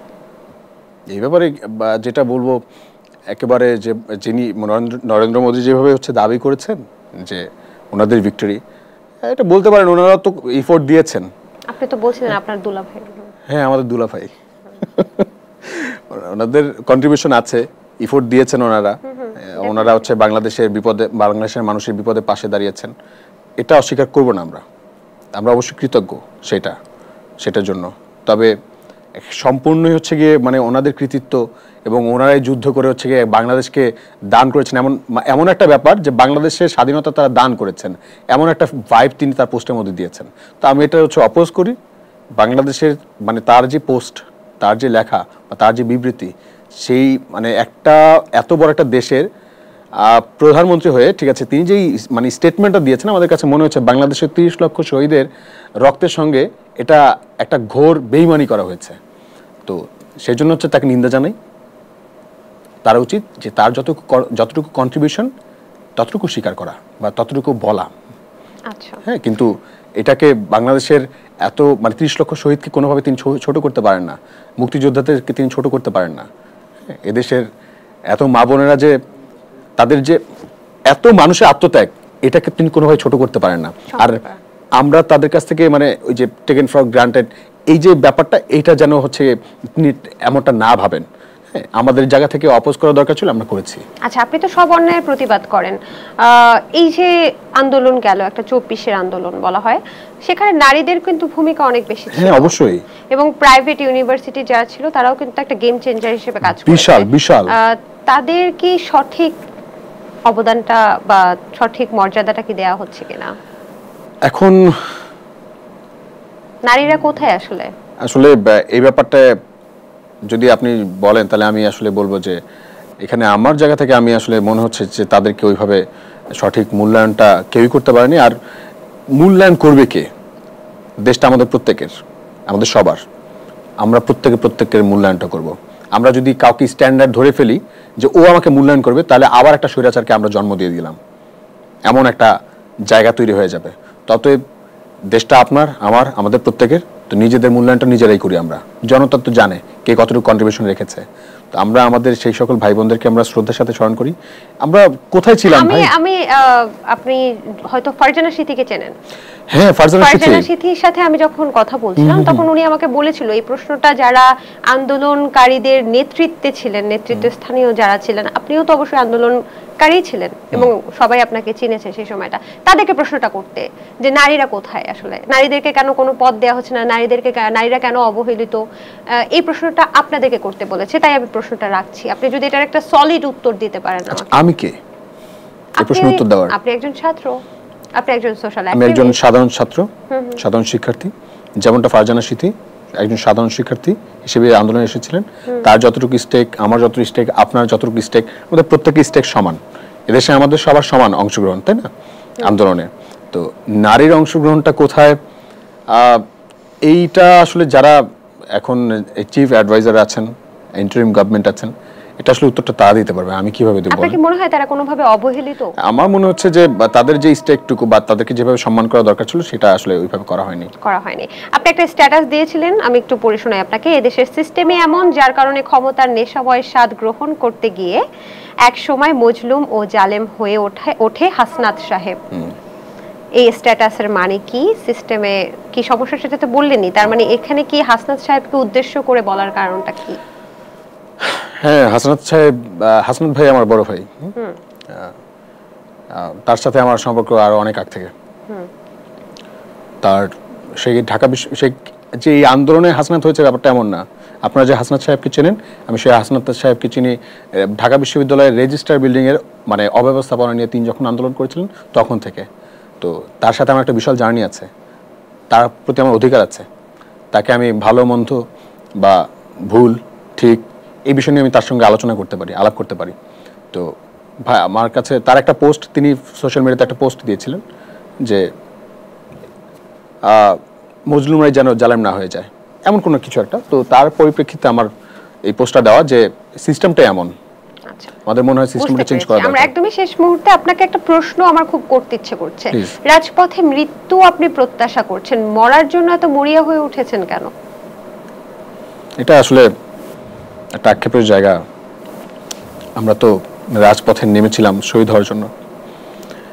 শহীদ আবু সাইদ ভাইকে তো চেনেন না? আপনার স্ট্যাটাস শেয়ার করেছিল, সেই স্ট্যাটাসটা কি ছিল মনে আছে নিশ্চয়ই? যখন আমি আর কি সোশ্যাল মিডিয়াতে মানে আপনি এক সময় শেখ হাসিনাকে আপা আপা ডাকতেন। হ্যাঁ, এবং আপনি দুঃখ আক্ষেপ জানিয়েছেন যে এক সময় এই কপট মহিলাকে আপা বলে ডেকেছেন। আপনি ডেকেছিলেন, মানে সামনাসামনি কখনো দেখা হয়েছিল শেখ হাসিনার সাথে? যখন মানে ডেকেছিলেন বা ইনভাইটেশন দিয়েছিলেন তখন যাইনি, জাননি। মনে হয়েছিল যে ওনার সাথে আমার কাজ কি। হ্যাঁ, সবাই এমনটাই তো এস্টাবলিশড হয়ে গিয়েছিল না দেশে, যে সবাই আসলে ওনাকে বিশ্বাস করতাম, মনে করতাম যে এই দেশে হয়তো কেউ কোনো কিছু প্রবলেম সলভ না করলে উনি অন্তত করবেন, এই একটা ধারণা তো তৈরি করে দেওয়া হয়েছিল আমাদের মধ্যে। তো পরে যখন সমস্যা খুঁজতে খুঁজতে গিয়ে দেখলাম যে আপাই সবচেয়ে বড় সমস্যা, তখন মনে হলো যে এই হচ্ছে একটা প্রতারক এবং আমাদের মধ্যে একটা ধূম্র জাল তৈরি করে রেখেছে। কাফনের কাপড় কেন কিনে রেখেছেন? মরার জন্য সবসময় প্রস্তুত হয়ে থাকার জন্য। কেন মরার জন্য মরিয়া কেন? ওই যে বললাম যে এই যে শহীদ আবু সাইদ ভাই, মুগ্ধ বলেন, ওয়াসিম বলেন, শ্রাবণ বলেন, এনারা তো আমাদের ডাকে হচ্ছে রাস্তায় নেমেছেন, কিন্তু তাদেরকে আল্লাহ কবুল করে নিয়েছেন, আমাদের তো আল্লাহ কবুল করেন নাই। তো আমাদের খুব খারাপ লাগে, আক্ষেপ হয় যে এমন শহীদের মৃত্যু তো আমার হওয়ার কথা ছিল, এই মৃত্যু তো অনেক সম্মানের, তো হইল না। তো ভবিষ্যতে কি যে কোনো আন্দোলনে আপনি একদম মৃত্যুর জন্য প্রস্তুত? এটা প্রস্তুত সেই কবে থেকে, 2022 থেকে, অলওয়েজ রেডি। এখন একটু জানতে ইচ্ছে করছে যে তাহলে প্রেম, বিয়ে, এই বিষয়গুলো, যে আপনি তো এখনো অনেক ছোট, আস্তে আস্তে বড় হবেন, তো বিয়ে শাদী করার কোনো প্ল্যানিং নেই? আচ্ছা, বা প্রেম কি করেছেন? এগুলো ধরেন আমাদের সাথে অনেক বিষয় আর স্যুট করে না। এটা কেন বলছি যে আমাদের জীবনে কোনো নিশ্চয়তা নাই। আমাদের বলতে কাদের বোঝাচ্ছে? এই ধরেন আমার মতো মানুষ যারা আপনি হচ্ছে কেমন? আপনি তো সাধারণ ছাত্র। সাধারণ ছাত্রই তো, যে মানে রাস্তায় যখন আমরা নামি তখন তো আমরা শহীদ হওয়ার জন্যই নামি। তো তো যে কোনো অন্যায় বিরুদ্ধে তো আপনি বলছেন যে নেমে যাই। তো এরকম একজন মানুষ যার জীবনে কোনো নিশ্চয়তা নেই, যে কোনো সময় তার জেল হতে পারে, যে কোনো সময় সে ফাঁসির মানে কাষ্টে ঝুলতে পারে, যে কোনো সময় তার অপমৃত্যু হতে পারে। তো আমি জেনে বুঝে কেন একটা মানুষের জীবন ধ্বংস করে দেবো ভাই? আমি জানি যে আমার জীবনে কোনো নিশ্চয়তা নাই, শুধু শুধু আরেকটা মানুষকে কেন আমার জীবনের সাথে জড়াবো? এই প্রশ্ন আমার মধ্যে তৈরি হয়। তাহলে কি বিয়ে কখনোই করবেন না মহিউদ্দিন? কেউ যদি হচ্ছে এরকম রিস্ক নিতে চায় যে মূল্য একসাথে মরবো, তাহলে তাকে নিয়ে নেবো, প্লিজ চলো। আচ্ছা, কতবার প্রেমে পড়া হয়েছে? প্রেমে পড়া বারণ। একবারও পড়া হয়নি, এত বড় হয়েছে? প্রেম খুব জটিল বিষয়, আমাদের এত কিছু করা লাগে, আমরা সময় পাই কই ভাই? গার্লফ্রেন্ড তো অন্য মানুষের সাথে চলে যাবে। গিয়েছে কখনো? গিয়েছে কখনো না, এমন কিছু ঘটে নাই। কখনো প্রেম আসেনি জীবনে? প্রেম ব্যাপারটা ডিফারেন্ট থিং। আমার মনে হয় যে আমি ওই যে বললাম, প্রেমে বিশ্বাসী না, প্রেমে আগ্রহী না, বিয়েতে আগ্রহী। যাই কিন্তু খুব ভালো। ঢাকা ইউনিভার্সিটির গণবিবাহে নাকি আপনি বিবাহ করে ফেলেছেন? ইয়া আল্লাহ, আরে আমার ছোট ভাইরা তো গণবিবাহের আয়োজন করেছিল আমার হলে, যেহেতু শুরুটা হয়েছে। তো গণবিবাহে কার কার বিয়ে হলো, মানে কতজন কাপলের? আমি জানি না। আপনি কি ওয়ান অফ देम? আরে না ভাই, বিয়ে করি নাই প্লিজ। না না না, কোথায় আমরা আপনাকে মানে জামাই সেজে দেখেছি তো, আশ্চর্য। জামাই সেজে অস্বীকার করছেন কেন? পাগড়ি পরে জামাই সেজে? পাগড়ি পরা যাবে না, পাগড়ি পরলে কি আসে যায়? আপনি গণবিবাহে অংশগ্রহণ না না, করেননি? গণবিবাহে আমি অংশগ্রহণ করিনি, বিয়ে কাজী করিনি। হিসেবে ছিলেন নাকি উকিল বাপ? কাজী হিসেবে অসুস্থ ছিলাম, হাসপাতালে ছিলাম ভাই। অসুস্থ মানুষকে কে বিয়ে করে বলেন তো? আচ্ছা, আপনার ভবিষ্যৎ প্রজন্মের কোনো ইচ্ছে নেই যে আমি যেমন মহিউদ্দিন রনি, আমি আমার মতো আরো একজন ভবিষ্যৎ প্রজন্ম রেখে যাব যে আমার কথাই বলবে? আপনি বলছেন বিয়ে করার কোনো ইয়ে নেই, বা বিয়ে যদি করি তাহলে ওই মানুষটাই যে একসাথে মরবে। ভবিষ্যৎ প্রজন্ম রেখে যেতে ইচ্ছে করে না মহিউদ্দিন রনি? আচ্ছা, তো আমার দুইটা সুন্দর কিউট ভাইগনা আছে, তারপর হচ্ছে অনেক বাচ্চা কাচ্চা আছে এই বাংলাদেশে। এই যে আমি এখন যে কথাগুলো বলছি, যে চিন্তা আমার থেকে বের হচ্ছে, বা যে চিন্তা আমার, আপনার, আমাদের প্রত্যেকের, এই যে দেশকে ভালোবাসছি, দেশের প্রতি যে আমাদের ডেডিকেশন, বা দেশকে সুন্দর করে গড়তে চাওয়া, এই চিন্তাটা যেই হচ্ছে কি ধারণ করবে, লালন করবে, সেই তো হচ্ছে আমার একটা অংশ, আমার একটা কোষ, আমার একটা উৎপাদন তার মধ্যে আছে। হ্যাঁ, তো আমি তাদেরকে হচ্ছে আমার পরবর্তী প্রজন্ম মনে করি। বাহ, চমৎকার। একদম শেষ মুহূর্তে আমি আপনাকে কিছু নাম বলবো, আপনার সেই নামগুলো বিশেষণে বিশেষায়িত করতে হবে। এই কাজটা খুবই একটা বাজে ব্যাপার, আমি আসলে এটার সাথে ইউজড না, আমি এগুলো করতেও চাই না। সর্বশেষ যদি আপনার কিছু বলা থাকে এই দেশের জনগণের উদ্দেশ্যে, বা আপনার যারা ভক্ত তাদের উদ্দেশ্যে। আমার আসলে কোনো ভক্ত নেই, আমি মনে করি যারা দেখেন জানেন তারা আমার ভক্ত না, তারা আমার ভাই বোন, তারা আমাদের মানুষ, এই দেশের মানুষ। আমি আপনাদের সবাইকে খুব ভালোবাসি। যদি কখনো রাস্তায় দেখেন যে মরে পড়ে আছি, অন্তত এখন আসতে হবে না, কিন্তু যদি দেখেন এরকম অবস্থা, তাহলে অবশ্যই জানা যায়, এসেন, খুশি হব। সেভাবে কখনোই দেখতে চাই না, তবে কখনো কি রাজনীতিবিদ হবেন? It depends. হতে পারেন, সম্ভবনা আছে। রাজনীতিবিদ ব্যাপারটা এরকম যে পথ আসলে পথিককে চেনা। হ্যাঁ, তো আমরা যে দিকটায় যাচ্ছি, যেদিক অনেক কিছু তো হতে চেয়েছিলাম, অনেক কিছু তো করতে চেয়েছিলাম, দীর্ঘ 10 বছরের তপস্যা ভেঙে গেছে, তা আসলে জীবনটা মিরাকেলে ভরা। তো এখন চলার পথে যে দিকটা যাচ্ছি, কখন কোন দিকে কোন রাস্তা আমাকে টেনে নেবে কে জানে। এই যে এত চমৎকার গল্প করলাম, আড্ডা দিলাম, আপনার সম্পর্কে অনেক কিছু জানলাম, অনেক কিছু জানালাম দর্শকদের, তাই একটা গিফট না দিলে একটু অপূর্ণতা থেকে যায়, কি বলেন? আমি আসলে আপনার কাছ থেকে গিফট প্রত্যাশা রাখি না। কেন? আমার কাছ থেকে আপনি কি প্রত্যাশা রাখেন? এই যে আপনি সবসময় সৎ পথে থাকবেন, সৎভাবে আপনার দায়িত্বটা পালন করবেন, এবং আপনি প্রশ্ন করবেন। প্রশ্ন করা থেকে মানে কেউ আপনাকে একটা বাজে কথা বলছে, সেই জন্য আপনি প্রশ্ন করা থামিয়ে দিবেন, এমনটা যেন আপনার কাছ থেকে না হয়। তবে সত্যি আমি আপনাকে একটা থ্যাঙ্কস জানাতে চাই, এবং দর্শকরাও জানুক যে আজকের মতো আমি তো বাক স্বাধীনতা কিন্তু কখনো পাইনি। মহিউদ্দিন রনি ভাই এখানে বসেই বলেছেন আপনি যা খুশি প্রশ্ন করতে পারেন। সো আমি খুব বাক স্বাধীনতার ব্যাপারটা কিন্তু অনেক চমৎকারভাবে উপভোগ করেছি আজকে শোতে। Thank you. এটা অবশ্যই এক্সপেক্ট মানে না করলেও ধরতে হবে। ঠিক আছে। আচ্ছা, দীপ্ত প্লের পক্ষ থেকে চমৎকার একটা গিফট হ্যাম্পার, আশা করি আপনার ভালো লাগবে এটা। আশা রাখি আমার ভালো লাগবে। এবং দীপ্ত প্লের সাথে থাকতে হবে কিন্তু, হ্যাঁ? Hope so. Okay, thank you so much for joining with us. আপনাদেরকেও ধন্যবাদ। দর্শক, এই ছিল দ্য টক রুমের আজকের আয়োজন। আগামী পর্বে আবারও কোনো সেলিব্রিটি গেস্ট নিয়ে কিন্তু আমরা হাজির হয়ে যাব। সে পর্যন্ত ভালো থাকুন, সুস্থ থাকুন, আশেপাশের মানুষগুলোকে ভালো রাখুন।